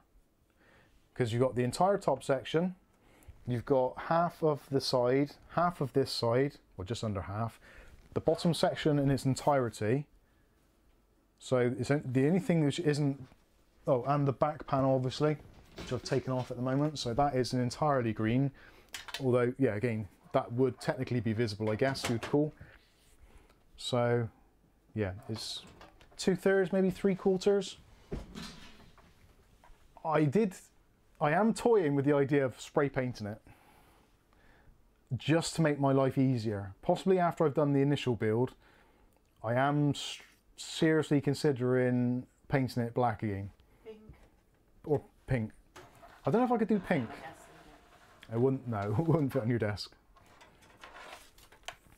Well, actually, another thing I was going to mention. Oh, go on, Kath. Yeah.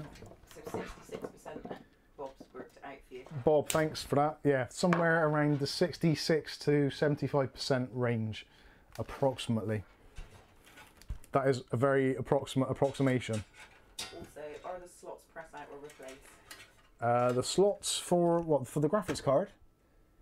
Well, the little back slots. You know, those like little slots. Oh yeah, the PCI Express ones. Yeah. Well, I don't know what I'm assuming they're replaceable and reusable because James hasn't put those back in either. I'm sure there's probably a bag on his floor somewhere and he's like, oh shit. Oh well.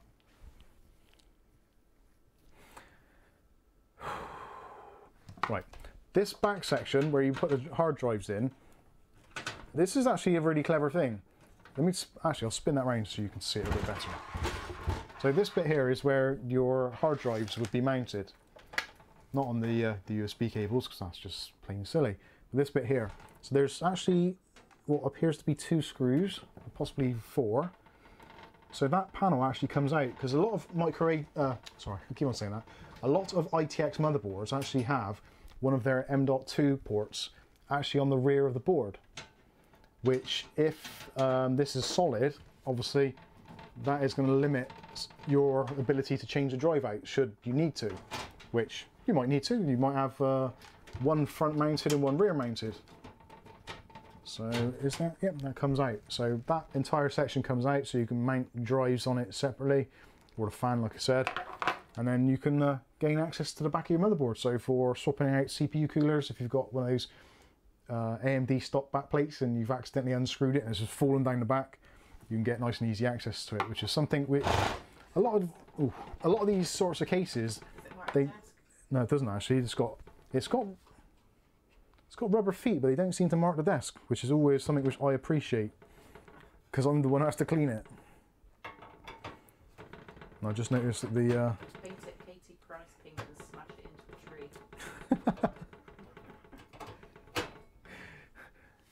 painting it black like George Michael's Range Rover and chuck it into the front of a Snappy Snaps. Snappy Driver. Snappydriver.com. Just looking at that, doesn't look... Yeah, that's the wrong screws in there anyway, I think. That might be the ones for the top. I think he's put them in around the wrong way. Oh no, that's alright, it's me. User error. Or is it me? Is it me being a user error? Oh yeah, that is partially threaded. Because the backplate looks like it's threaded. And it looks like you would screw it from the inside outwards, but that would make no sense at all. Because you'd have to then get behind... Oh no, the motherboard wouldn't get that high anyway. So yeah, potentially you could do it from the inside. Where does the motherboard go? The motherboard goes literally just there, but on the other side. So it is... Looking from there, so the motherboard's going to sit here, so ITX, with the I/O shield facing upward. And then your cables are going to come out through these channels at the top. So things like your HDMI ports or your USBs, all that kind of stuff, they're going to come out of there. What I'd probably think about doing, if it's going to be long-term use, I would probably get something like that little USB Sabrent adapter that Skystalker sent, which is like basically an extension. So it's like that long of an extension lead, and then on the end it's got 4 USB ports which you can turn on and off. So I'd probably plug one of those in and then just run it down the back here somewhere, just so you can have your USB ports for your mouse and keyboard just a little bit lower down. That might make things a little bit easier in the long run. You don't have to do it, you can just plug them into there, but it's going to be a bit of a faff if you ever want to plug in anything on the top. Realistically, you're going to have to undo all those screws because you're not really going to get your fingers through there very easily, or you're going to have to leave that kind of not connected, which, yeah, it's not ideal. And actually, that's what another thing which I just noticed, there's 2 screws missing there for the GPU bracket holder. Damn it. gets better and better. Eddie Stobart truck cab. Eddie Stobart. There's a blast from the past. Yeah, that'd be pretty good actually. It turned into an Eddie Stobart truck. Oh, I shouldn't have taken this off, should I? That was a rookie mistake. How does that fit in there? Or does that? There we go. That felt better. That's betterer. Oh, that side didn't go in. Yeah, this is something which they could probably have paid a bit more of attention to. So the screws do need to be pretty much all the way out. What's the platform front for? The platform, yeah, the platform front is for the Christmas tree or the angel or whatever your choice of design is, I guess. Really, it's supposed to be for a fan. There's an option for mounting a 120mm fan, so that would go on the bottom and pointing upwards, so it's going to draw in the air from around the side section. So your power supply is going to be drawing its own air in from the bottom. There's going to be a fan kind of here. Oh, I can't now put that bloody thing there. So basically that center section where it says Thermaltake, on top of there you can mount a fan in a push configuration, pushing upward.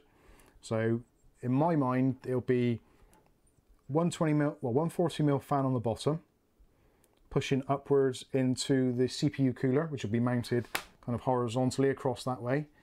So that's going to push fresh air straight into the CPU cooler's path. That's going to then exhaust out the top, and then we've got that 120mm or 140mm fan in the top section, which is then going to exhaust it all out. Plus there's also going to be a 140mm in the back, so any air which doesn't go through that immediate path, top to bottom, or bottom to top, whichever way, be pulled out from the back. There you go for. What's that? A Poundland Christmas tree. I've actually got a couple of little Christmas trees upstairs in the loft. If I can ever get the hatch up there. Yeah, we had some of these little mini ones, didn't we? I'm sure I got a mini one that takes a USB lead somewhere. I did get sent years and years ago a USB eBay light up. Oh yeah, put an eBay one in there. Christmas light. Actually, no, eBay hasn't. Has eBay got green in it? I think so. Blue, I don't know. It's changed yellow, maybe. red, or is it all red now? I can't remember what eBay looks like. What does eBay look like now as a logo? Has it got any green in it? Yeah, why? Because I want to know. Oh, you can't see that side of my screen. Oh yeah, it's got a pale. Is that pale green? Yeah, wrong green. Yeah, so that wouldn't really work, would it? I was tempted to do a Persil box. Not that Persil's got anything to do with it, apart from green being grass and getting grass stains on your trousers when you're a young kid after leaving school and you've gone out to play football. And your mum's gone mental because you've got grass marks all over your shoes and trousers and shirt, and she's got to wash it all. Poppey could fit up in the loft couch. The wall is just all. Yeah. Anyway, I'm pretty pleased with this. That's like impressed and pleased at the same time. I think there's going to be a lot of airflow in this. I've seen a few reviewers saying that there isn't, and I guess obviously it's going to depend on what kind of equipment you're going to be putting in here. But I think it's actually going to work out pretty well, and I'm actually genuinely excited to build it. Which these days takes a lot, because most of the time actually these days it's like, oh god, I've got to do another build. Not another build. It's all right. It's all good. I think the Christmas idea, I think that works really well at the moment. And then after the Christmas build, I will potentially look at maybe painting it. I don't know. Painting stuff is generally always a bad idea. And it takes such a long... Wait until it's nicer weather and do it in the Yeah, the way I do it is normally like rubbish. Well, no, I'll take it to work, couldn't I? Do it in the back. Oh, your work. Yeah.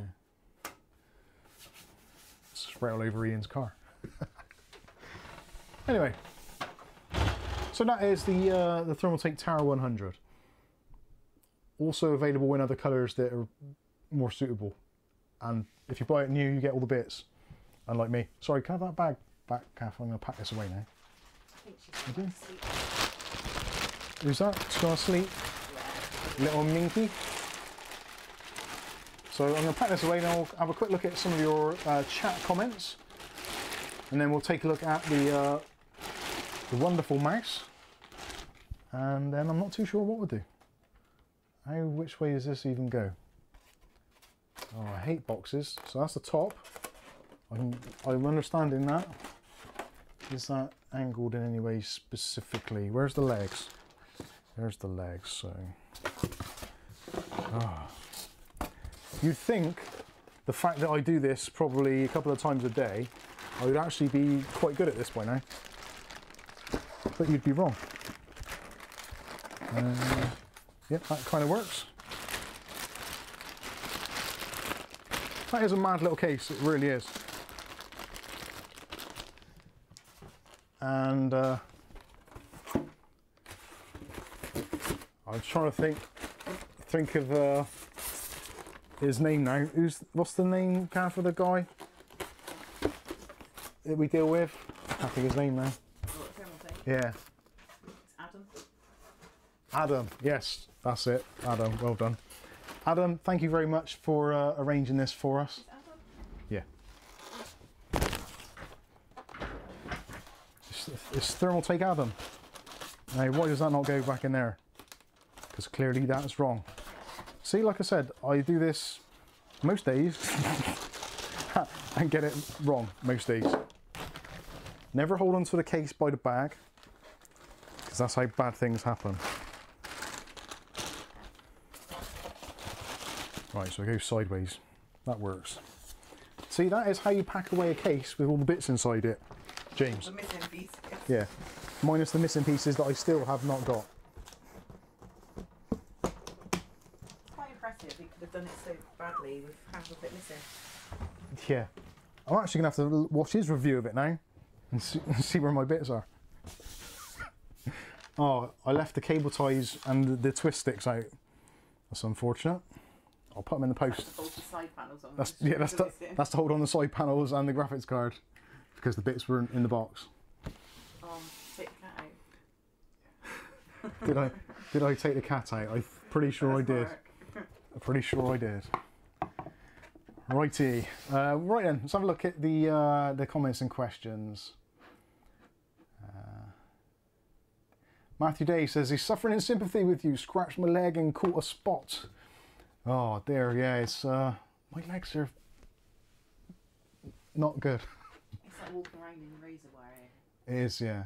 It is like razor wire. Simon Arden's with us. He's good. He's going to chill with a beer. Good for you.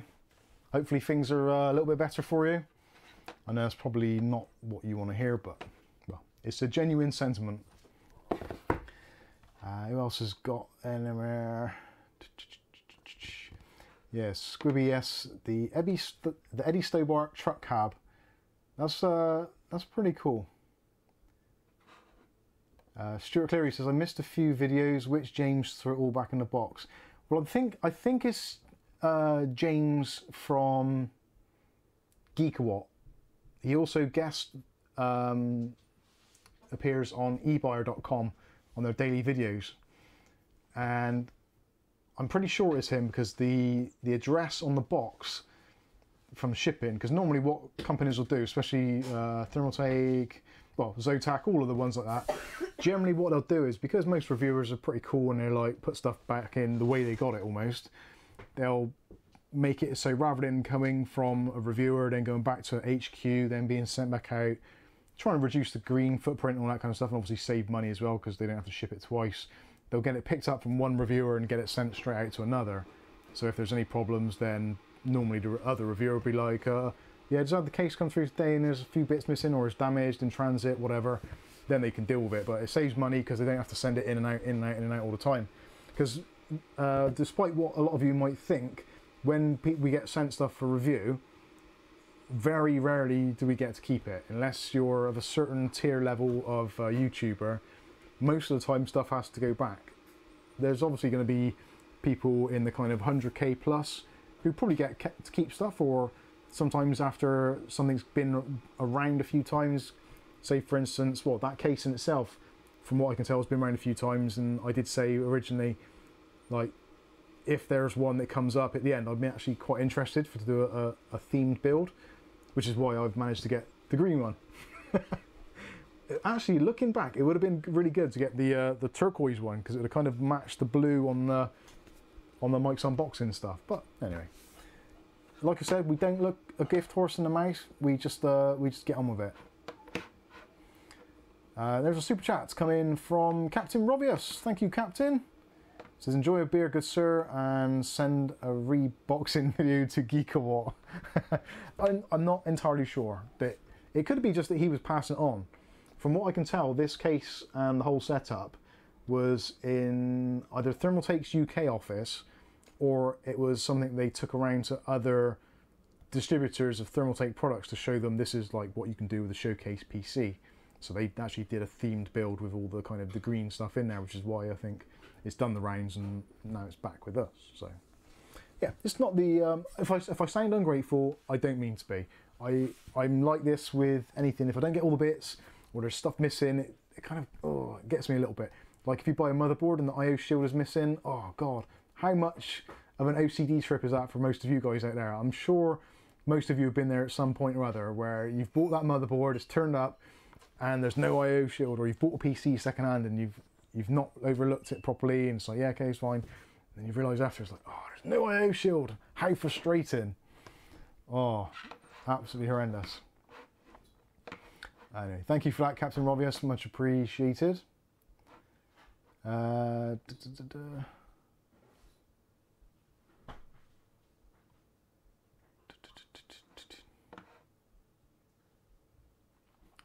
we?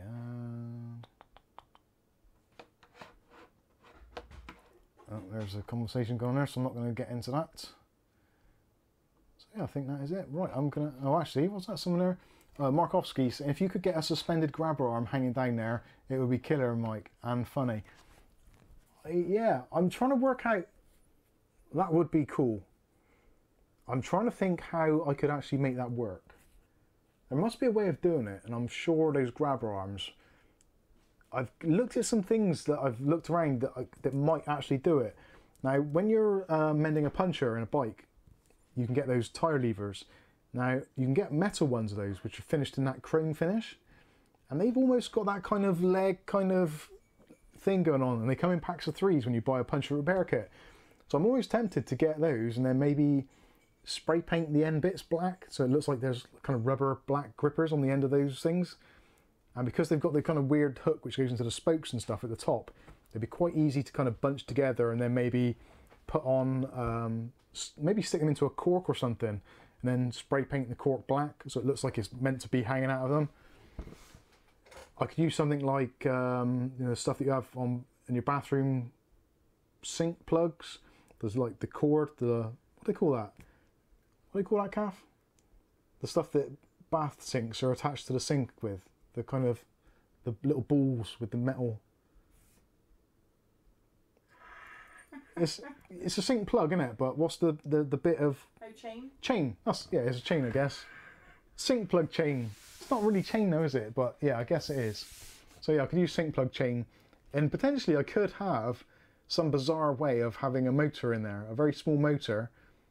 So it just raises and lowers on that chain. Like if I got the motor out of one of those Venetian blinds, where you've got the pull cord to raise and lower them, I could get that on a motor, so the grabber would go up and down. I'm thinking way over what my abilities are, clearly, but I would love to be able to do that. That would look absolutely amazing. Mark says, "Have you taken the cat out now?" No, I think she's just she's asleep on your desk. She met in the box. I know, she's asleep underneath Kath's desk, so that's awesome.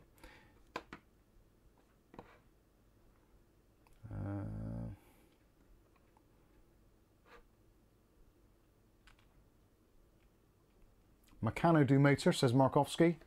Yeah, that's it's very. I would genuinely like to be able to do something along those lines. I think that would really do it justice. But then I would have to do some form of water cooling with a 120mm rad, which then I'd probably have to have lacking of RGB on that, because you'd want to be able to see kind of like a backdrop of something without the RGB kind of taken away from the grabber. I don't know. I might have to visit an arcade, or at least visit a virtual online arcade and take a look at some of those grabbers and see what kind of designs they've got and see if there's a way that I could actually integrate that. Because I'm thinking on the side where the graphics card is meant to be, I could actually make use of that then to have like a pole sticking up and sticking out, as if that is kind of like the grabber arms kind of rotational bit. That could actually be helpful. And then I could go with a 5600G, possibly water cooler, to give you a lot of room there so the grabber can be kind of hung central. Then go to the shops and buy an absolute shit ton of Kinder Surprises to get those little egg shapes and fill them with, well, nothing, because it's not real. Just put a load of those in the bottom of the case, although that's going to bugger up the airflow. So I'd have to have them kind of perched around the outside edge. There's a lot to think about in that, there really is. William Bodie says, you didn't drink anything today. No, I haven't yet. I'm tempted to. I am very tempted to. Should I try the this in the glass? Is that the one that you've got open? You need to wash that glass. Yeah. Bloody 6%. Jesus. I'll be off my head. Which happens quite frequently. Oh, they're hating on eBay. Got you. No problem. Carry on. Markovsky says green Meccano is roughly the same colour. So it's green. I got here. I got here. Fill box with Pangland tap for a grabber. We gave up on Pangland when it all wasn't a pound anymore. Yeah, Pangland kind of lost the plot when they started doing everything that wasn't a pound. It was too complicated to shop there anymore. Is there any beers in the fridge? Don't know. I don't really want to drink this. This is actually room temperature, which is probably not ideal. Well, it feels quite cool. No, it's a bit warm. It's a bit warm. William, is this meant to be drunk cool, or warm, or cold, or? I have no idea. Doesn't say, or if it does, it says it in a language that I'm not proficient in. Because normally it says serve chilled. Can't tell. That's in the fridge. Oh, that was in the fridge. So, well, I can make use of the massive glass.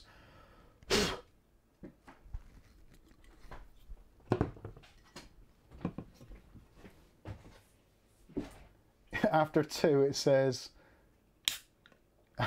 After 2, it does not matter. Beer has to be ice cold. I think it does need to be cooler. Angel, please reply to my text. I'm kind of busy. We'll go with a Newcastle Brown Ale because that has actually been in the fridge. But I will use the massive glass.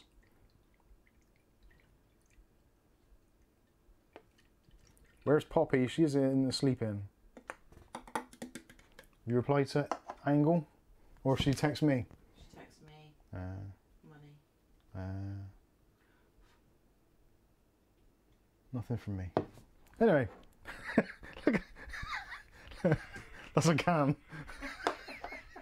That's mental. So that's like 3 cans worth in there almost, isn't it? 2.5 at least. So that's 500 ml. So there, that thing must take, I suppose, yeah, a litre would be up to the brim, and then the rest of it's supposed to be head, I'm presuming. Oh yeah, it says there 1L on the side, litre. Anyway, cheers everybody.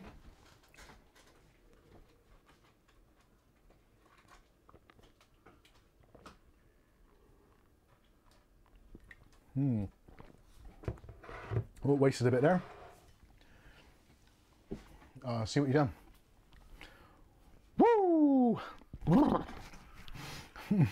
That's better. Angel has fallen. She probably will tonight, 'cause she's a right alky. She loves a drink. O'Reilly says get a refund on that can mic. Does not fill the glass. All hail the brown ale. And a fruit brace drink for the ladies.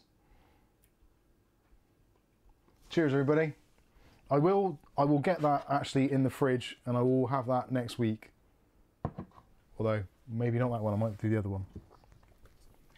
At least I'll fill the glass, rather than Bob and his half measures.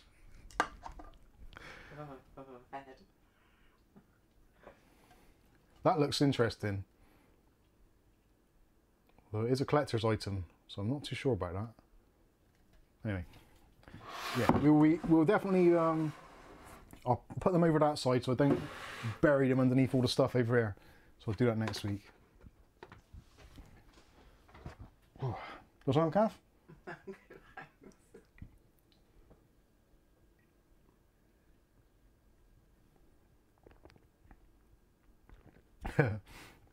Bob doesn't do half measures. He doesn't. You're right.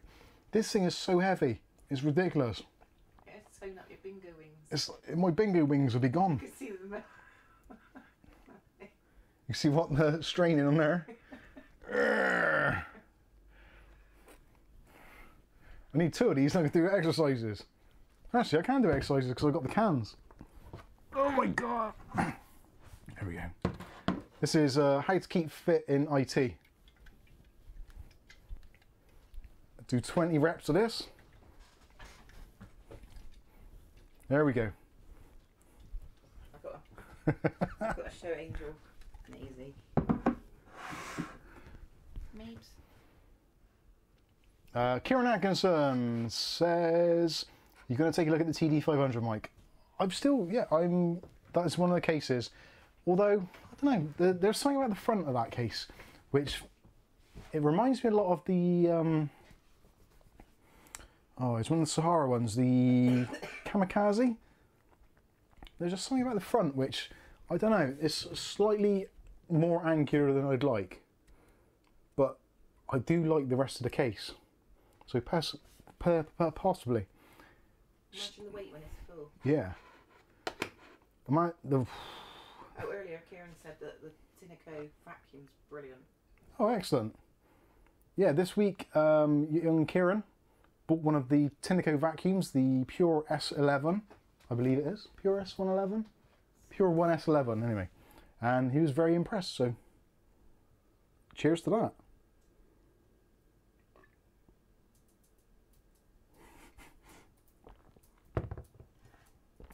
That is so heavy.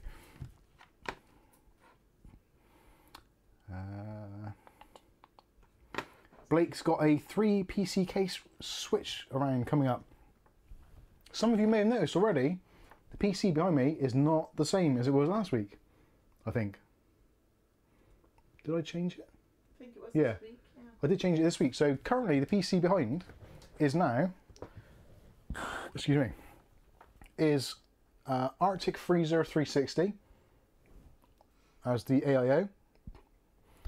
Arctic P12 PWM PST ARGB fans, 3 in the top, 3 in the bottom, and I've gone back to the MSI B550 Gaming Plus because, well, the other one was Intel and I just didn't get on with that case that it was in previously, which some of you didn't like a great deal. You said it was a little bit too much like a fish tank, and I got to be honest with you, I was kind of agreeing.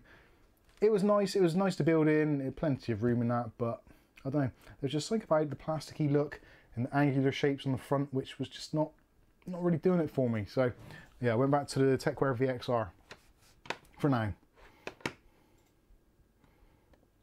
Kieran Atkinson says, love how the app tells you to hoover. Now, the app never ever tells me to hoover because I religiously vacuum every day. The only thing it does tell me to do, oh that's cool, is... What is it? Grabber machine. Oh, cool. Yeah, the Tinaco app, all it tells me to do is to empty the... I can't even find it now. Oh, it's on the other page, isn't it? Tinaco Life. That's why it hadn't told me, because it doesn't have my password. Face ID. That worked. S11, there we go. Day, no record. Week. You completed the cleaning plan. Average of 5 minutes and 28.12k of dust. Used 9 times this week. Total time 44.5 minutes. Low mode ratio 0, medium mode ratio 100%. Filthy ice. That don't sound right because it's been going all the time. Whatever. Anyway, yeah, it tells me to empty the bin, which I still haven't done actually. Anyway, moving on. Really random review says, I'd love a RoboVac, lol. I've got one down here if you want one. I've been trying to get rid of it for ages. Private Hudson, what was your final thoughts on the Sahara Gaming X360? Final thoughts, the Sahara SFX 360. Yeah, I liked it. It's basically as good as the Freezer 360, but it's got RGB. The wiring is a little bit more complicated. The one or two things I would say which actually are in its favour is the mounting mechanism. If you're somebody who switches out coolers a lot, or you want to change out processors, or you want to change thermal paste, it's bloody brilliant for that because it's quite easy to access. Not quite as easy as the Fractal S36, but the EX360 was pretty decent, and I did find myself quite often just new paste, put it on, bosh, give it a go. Really, really easy. So yeah, I got nothing. I'm trying to think if there's anything negative I could think about. I suppose the only thing negative really is just the sheer amount of cabling for it, because you've got that extra hub and that sort of stuff which can take up room. If you've got enough room for the extra hub, then yeah, it's absolutely fine. If you're going to use Sahara fans for the rest of your build, the 6-pin ones, then yeah, it's a no-brainer. But yeah, performs very well. My only concern is the fact that they've priced it very, very competitively with the MSI version, the Arctic version, and there was another one as well. There's like 3 or 4 companies, all roughly about the same price of about £90 to £100 for a 360 ARGB AIO. So yeah, it depends if you can pick up a deal or not, really. Stuart? What's that? Oh right, the I'm getting a runny nose. I think I'm getting a cold coming on, you know. It's the hops, isn't it? Mike, it always amazes me how you remember the random model numbers on components. Is your memory good for people's names? No, you're rubbish at names, good at faces. I'm really good at faces. I recognise faces like from school, from when I was like 15, 16, even younger. And I see people walking around in the local areas like, oh, that's such and such. Or like even Kath's family, or my family, they walk past and I haven't seen them for ages, and oh, they're such and such. One of Kath's friends we actually saw outside one of the local cafes back in the summer. I was like, oh, they're such and such. Kath's like, really? Huh? Really? No idea whatsoever. So yeah, I'm really good with faces. I recognise people quite easily. You can also remember part numbers for cars, can't you? Like a Cortina spark plugs. Oh yeah, I can. Yeah, I can remember. Yeah, NGK part numbers I can remember quite well. Granadas and stuff. Yeah, from some of the older cars like Sierras, Granadas, Cortinas, all that kind of stuff. BP6ES spark plugs for the Pinto 1.6 and 2 litre engines, they're always easy to do. Yeah, car parts I kind of remember. Car batteries as well. Fiesta 063 or 075 if you want heavy duty. Yeah, part numbers I do quite well on. The weird thing is I couldn't work in, when I went to Citroen, everything was done on microfiche, which if you've not used before, basically it's a tiny little piece of film which you put into a machine and you push it in and out and do all this, and it's like on a big screen with like a projector, and I couldn't control that or remember part numbers. They were 8-digit part numbers, and for some reason I just could not get them in my head. And literally I'll be there with a microfiche, find the part number, go to the computer to see if we had it in stock, and I'd do like the first 3 or 4 numbers, and then I'd be like, oh, I've forgotten the number. Go back, oh, where is it on the microfiche? And yeah, it drove me mad. I really struggled with that.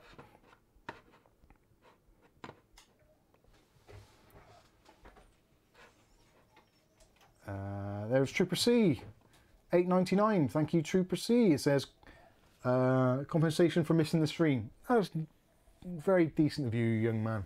You don't need to do that. That's what video on demand is for. You can catch up at a later date and enjoy it, or do what I do, use it to fall asleep to.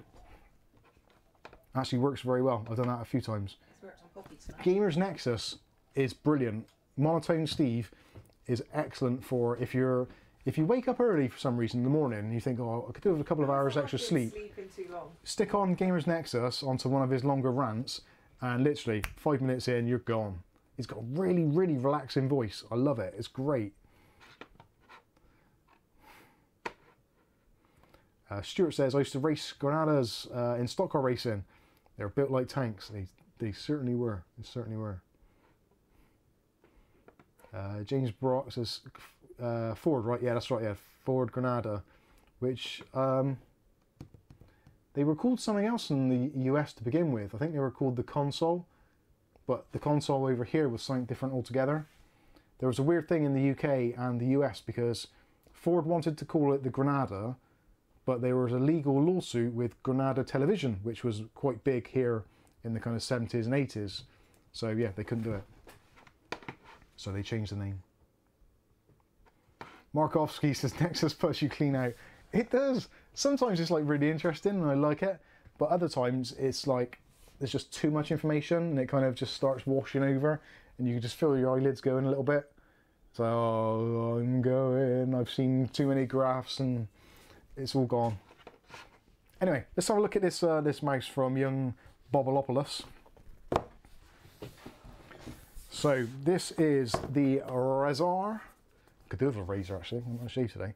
The Razer Viper Ultimate, the wireless gaming mouse with a charging dock. I'm not too sure about the charging dock. That concerns me a little because I ain't got a lot of room on my desk. But you don't necessarily need to use the dock. I don't think. Actually. Yes, you do. It's got pins on the bottom, so you will have to. Anyway, I'll get around that. So it's got the Razer optical gaming mouse switches. Razer optical mouse switches. So you've got optical switches.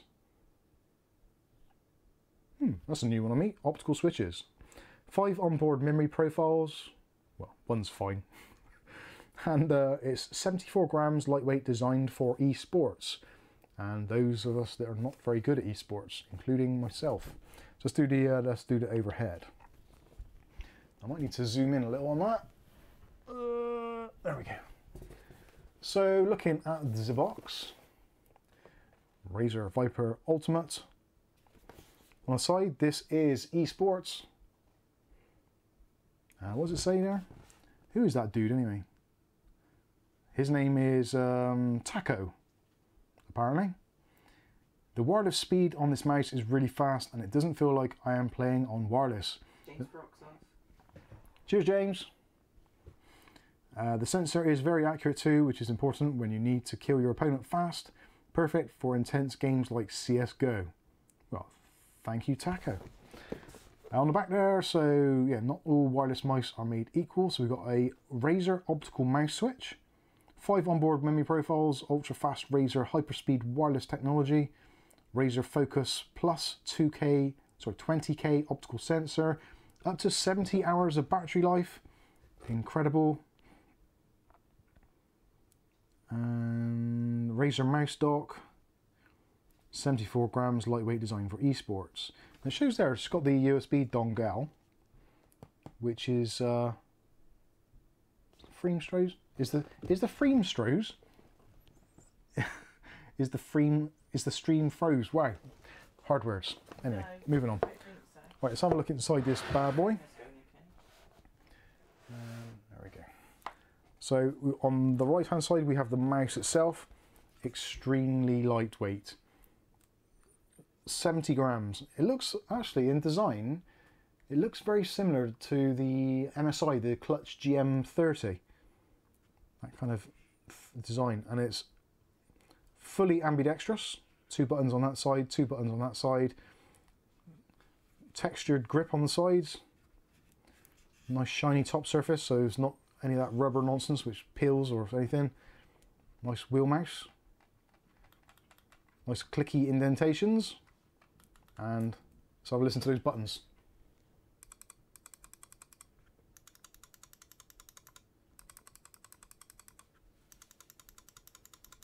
Sounds good. And the side buttons.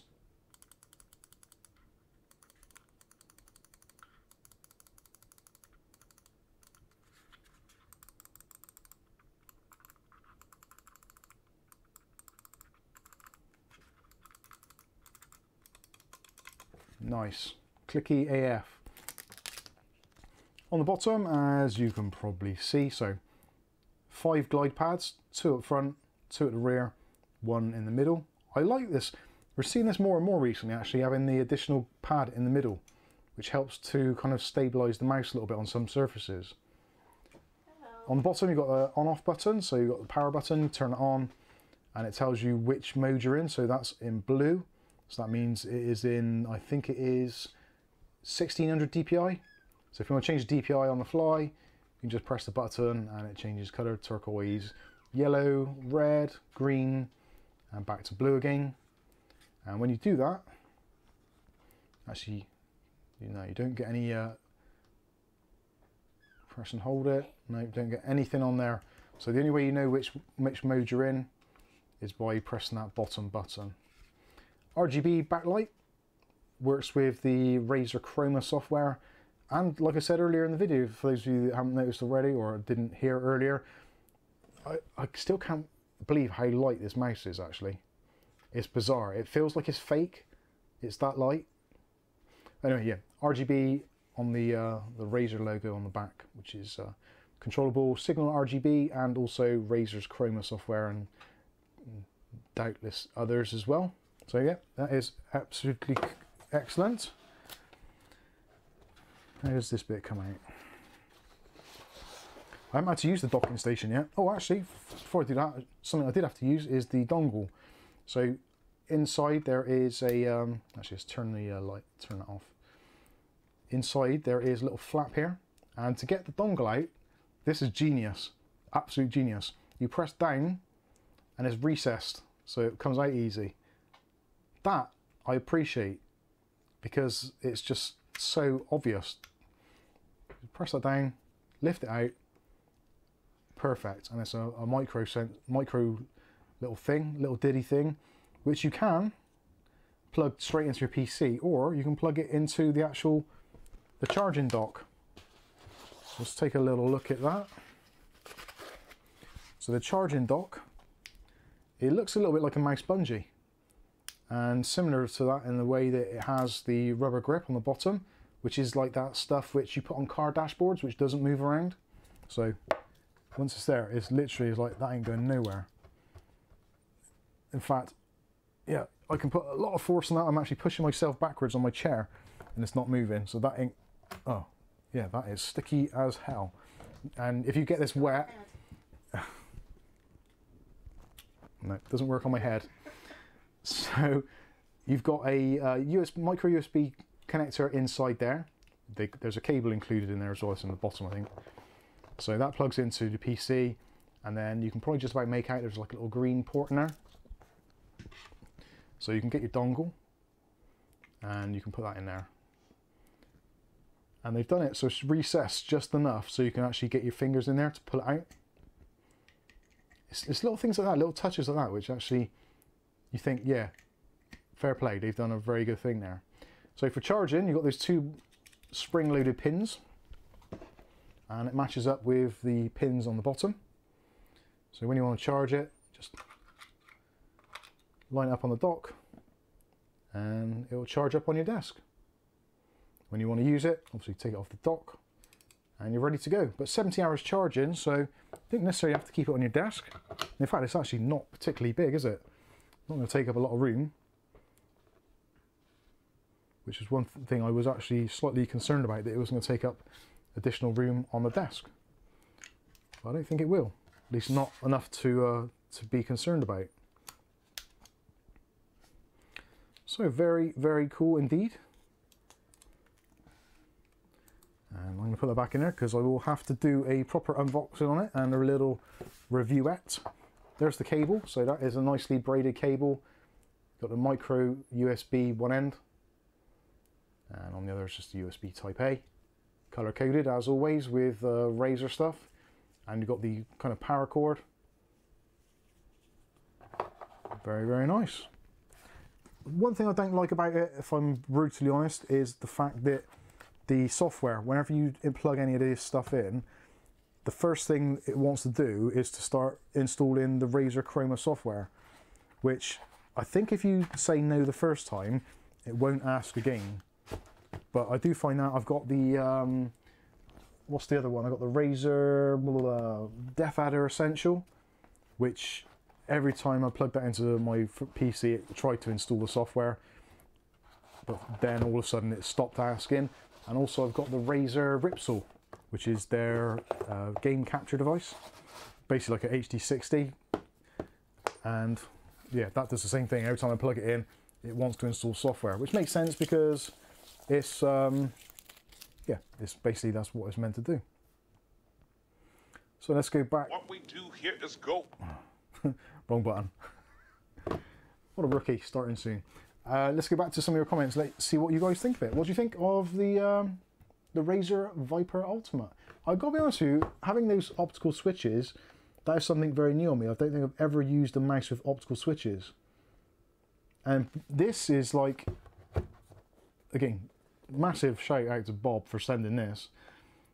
The retail price of this on Amazon, the normal price, is bizarre. Well, it's just insane. Most people in their right mind would not buy this at the retail price. But it was reduced very, very, very heavily. Very heavily. And so Bob couldn't resist, so he sent it to us for review.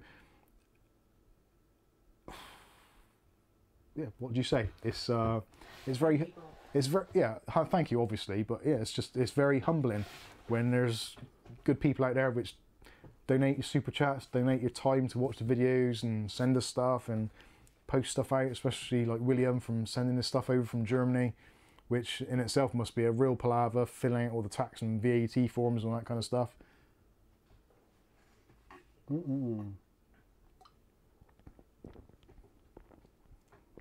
That is a big glass. Or tankard. Or stein. They call it a stein? Or is that a jug? I don't know. It's bloody huge. Anyway. UglyBob says, I couldn't believe it when I saw it on Amazon. Yeah, it was just a ridiculous price. It was still expensive. In my mind, it's still expensive at the heavily reduced price. But yeah. Kenny D, if you click on the link, which Kath's probably put in the video description, it's not far off that price. So yeah, you might find it at that sweet spot. I can't see it getting any cheaper.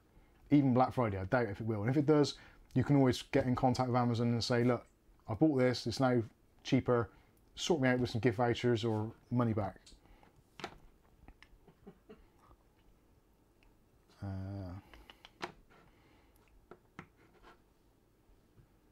Markovsky says, I don't use a mouse anymore, I use mind control. 4K. Hopefully you like the answer there. Yeah, 4K. Are you using the 5C method? Now they've got 5C everywhere. Can't see the real thing.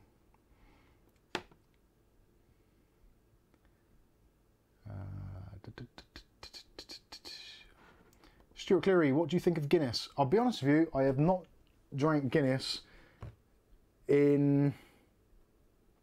I actually can't remember when the last time I drank Guinness. It was probably in my early 20s. So, yeah, 20 years ago at least. And that was for medicinal purposes because I wasn't very well. It's like, oh, I'll have a Guinness, it's got plenty of iron in it. Okay. And I don't think I enjoyed it. I'll be honest. But it's been a long time and my taste buds have matured and also been killed off by numerous chemicals and ingestions. So, yes. I might enjoy it now, I don't know. It's not ever really appealed to me, Guinness, for some reason. I don't know why. I was brought up in a house where the kind of, for want of a better word, father figure was drinking Guinness like it was going out of fashion. So maybe that's why I don't really think much of it, or I've not got much of appeal to it. I don't know. Who knows? John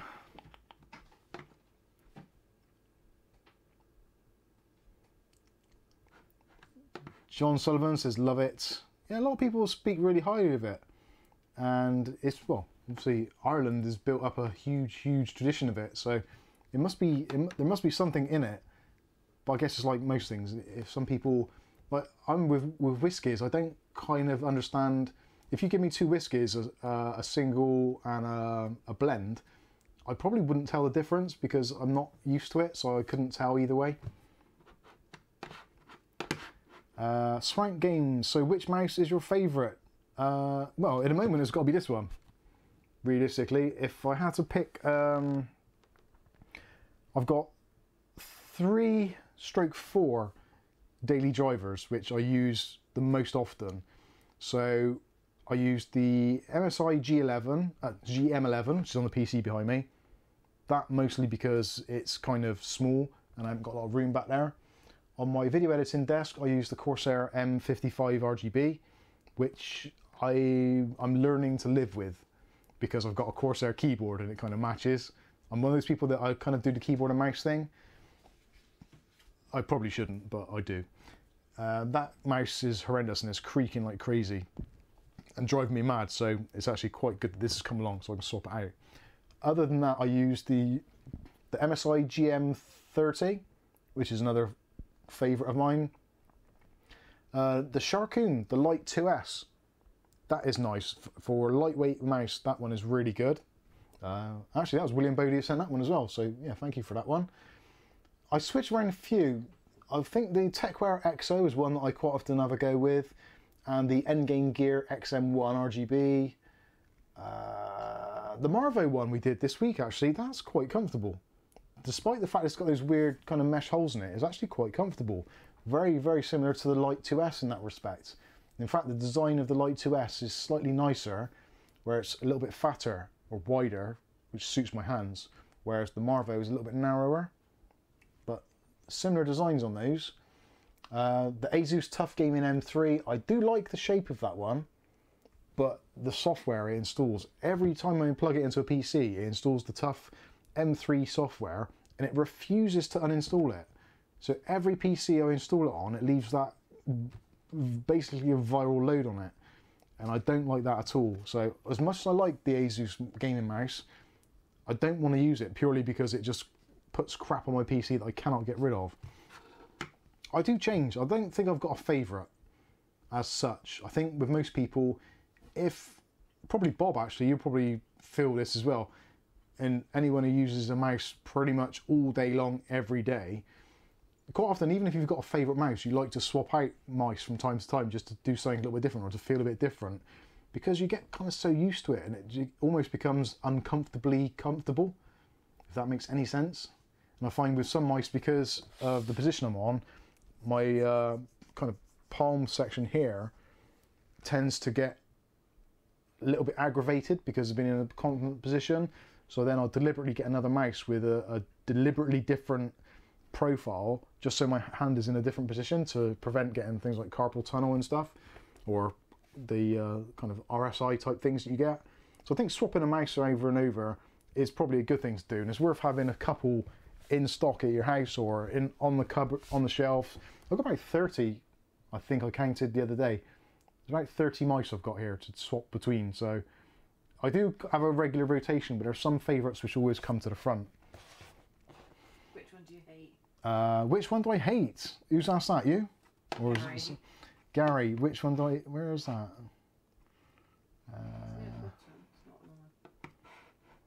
Oh no, Gary. Okay, which one do you hate? Oof. I think probably the one I hate the most... Is that Corsair? The Corsair's got to be in there. The Asus I hate equally for the reason that I like it. It's like the best of both worlds. It's a nice mouse and it's accurate and all that, but the software pisses me off.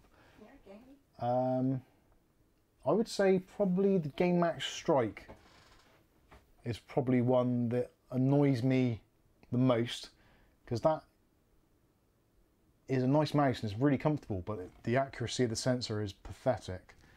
especially without a mouse mat, which I quite often do, because I have got a mouse mat, but it gets filthy because I eat in my desk all the time, and by the time I've cleaned the mouse mat and it's all wet and dried out, yeah, I have to switch between mice. So yeah, the Game Max Strike definitely, and I'd probably say the end game gear, the original XM1R, because of the fact that it's such a good mouse but it doesn't have any RGB, and I don't like it not having RGB. It sounds like such a shallow thing to do, but because of where I work in the corner over there, it's actually quite a dark space, and especially when I'm editing, it's nice to have a little bit of extra glow from my peripherals so I can actually see what is going on, especially if you turn the lights off in here, you'll know what it's like. It's very dull room. So yeah, I do like to have a little bit of extra colour. UglyBob says, last week I was using the ToughPower Torque for a few days. ToughPower Torque, have I got that one? I think I've had that one. I think. Oh no, I've got the ToughPower Torque keyboard, I think. Or had it. One of those two. Yeah, it's pretty good. Yeah, Helen says, basically sums it up really. The mouse depends on your grip and what you're comfortable with. Everybody's different. I do hate that when you see a mouse review and they say, best mouse ever. Now, I'm probably guilty of it because I've used it as clickbait. But there isn't a best mouse. There isn't. There's good mice that work for some people and there's good mice that work for other people. So there isn't a universally recognised mouse as being the best. It may have the best technology, but it's not necessarily going to be comfortable for everybody. So yeah, there isn't going to be something which suits everybody. Private Hudson says, I love my Clutch GM11, cheap but great little mouse. Yep, that is the one that is currently here. It's actually a very comfortable mouse. It's quite small. So if you've got slightly larger hands, it's nice because you can rest, you can have the whole mouse in your hand. It's quite nice. Probably the reason why it's ended up staying on there so long. Swank Game says, I have SteelSeries Aerox 3 wireless. Any thoughts about it? I don't think I've ever used a SteelSeries keyboard, mouse, headset. I've not used anything of theirs. So I wouldn't know, sorry. Thanks, O'Reilly. See you later.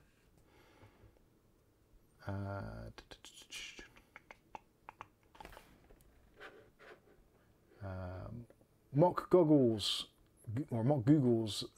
Would you buy an RX 6900 XT custom for $1,500 now, or would you wait for a, Intem GPU? Intern? I'm not sure. No, I don't think any graphics card is worth $1,500.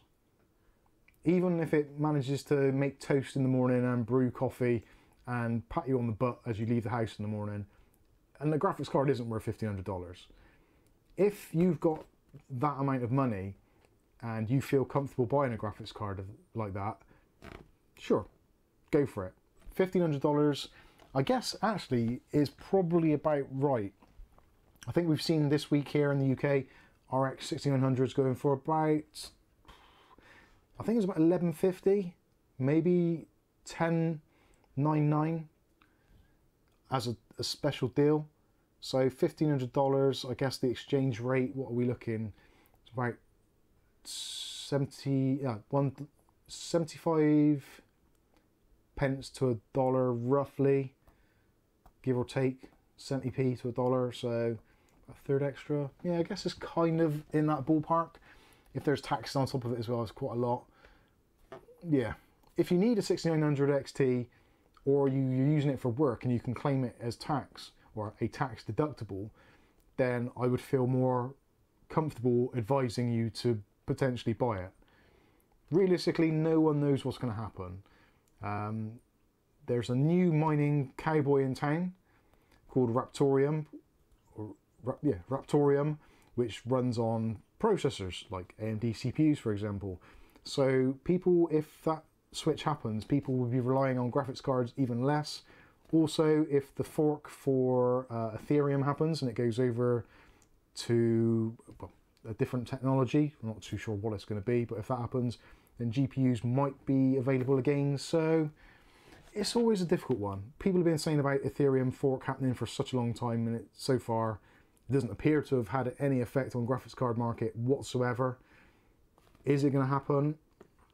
Who knows? Will people be selling cheap graphics cards? And if they are, they're going to be mined on, so they're probably wrecked anyway. So it's a very difficult one. I honestly don't know.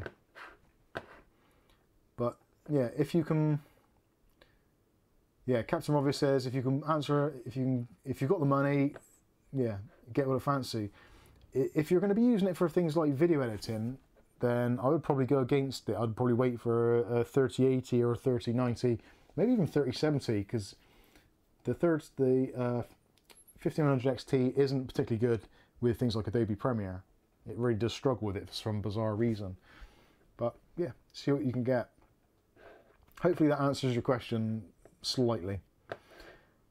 John Sullivan says now using Corsair M65 and Logitech G502. Yeah, G502 we tried, I think, recently, didn't we? Is that one David let us borrow? G502? Was that what George had? I get confused, there's so many mice.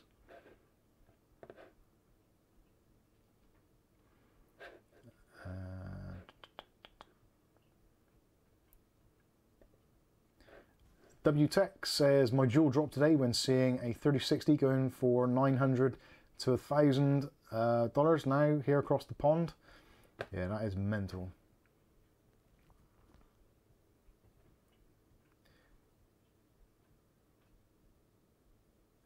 No idea, Stuart. No idea. Private Hudson says, yeah, don't feed the scalpers, kids. No. It's a good idea not to feed the scalpers. And speaking of scalpers, no, actually, there's no reason for that at all. So let's take a look at the poll. So the poll for today's video was like or dislike, and I probably should have said quite clearly about the case. The green element of it is probably not to everybody's liking, but the case itself in general, the design, the layout, I think actually is something new. It's a bit different. It adds a breath of fresh air into what is otherwise, to be honest with you, a very, very stale and stagnant PC market at the moment. It's just, what we've got these days, we've just got traditional ATX boxes, 3 fans up front, 1 fan in the rear, loads of mesh, tempered glass side panel. That is pretty much every PC case summed up, essentially. Give or take a few design quirks, maybe the odd case with 200mm fans, but other than that, they're all exactly the same design, pretty much. Whereas the Thermaltake Tower 100, fair play, they've taken the Tower 900, which was like insane, and they've made it so that it's more attainable for normal people. Spending around about £100 on a case isn't cheap, but it's something which isn't out of reach for people. It's not like the graphics card market at the moment, so if you want a decent graphics card, you're looking at paying 2, maybe 3 times what you would normally pay, which has put them out of reach for pretty much most people. So to have something on the market which is new, different, fresh, and actually quite exciting, I think it's pretty good. And it seems that in the poll, you guys have overall relatively, I would say, well, if it was a general election or a US election, they would say it was a landslide win. So the likes are currently set at 78%, and the no's or the dislikes are at 22%. So I'm just going to end that poll right there, because I think we've got our answer. So yeah, thank you all so much. The Ordinary Dude's in, says, hey, sorry Mike, sorry I'm late, got a Saturday little work, you know, no worries. We were actually just about to wrap up and we had almost 200 votes on the like or dislike. So I think we've got a pretty wide range of people there doing stuff and giving their opinion. I think more than 100 people, you get a general good kind of cross-representation, especially if you guys in here, because there's all kinds of people and all kinds of shapes and sizes that like different things from different countries and all that kind of stuff, so it's all good.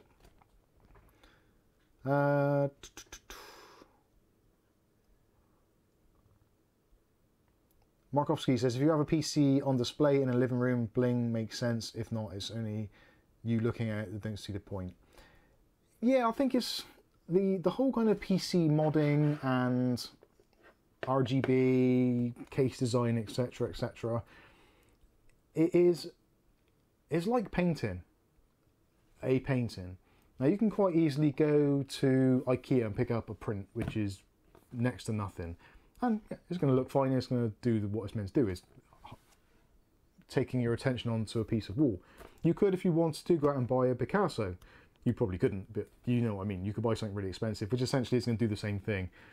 There's a thing of style, choice, all that kind of stuff. And I suppose like people who have things custom made for themselves, like people have custom made kitchens because they want a kitchen to look and to do what they want it to do.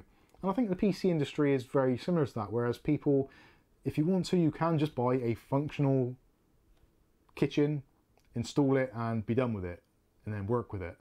Or you can have a kitchen and custom make it so it fits exactly your needs. And the PC's the same.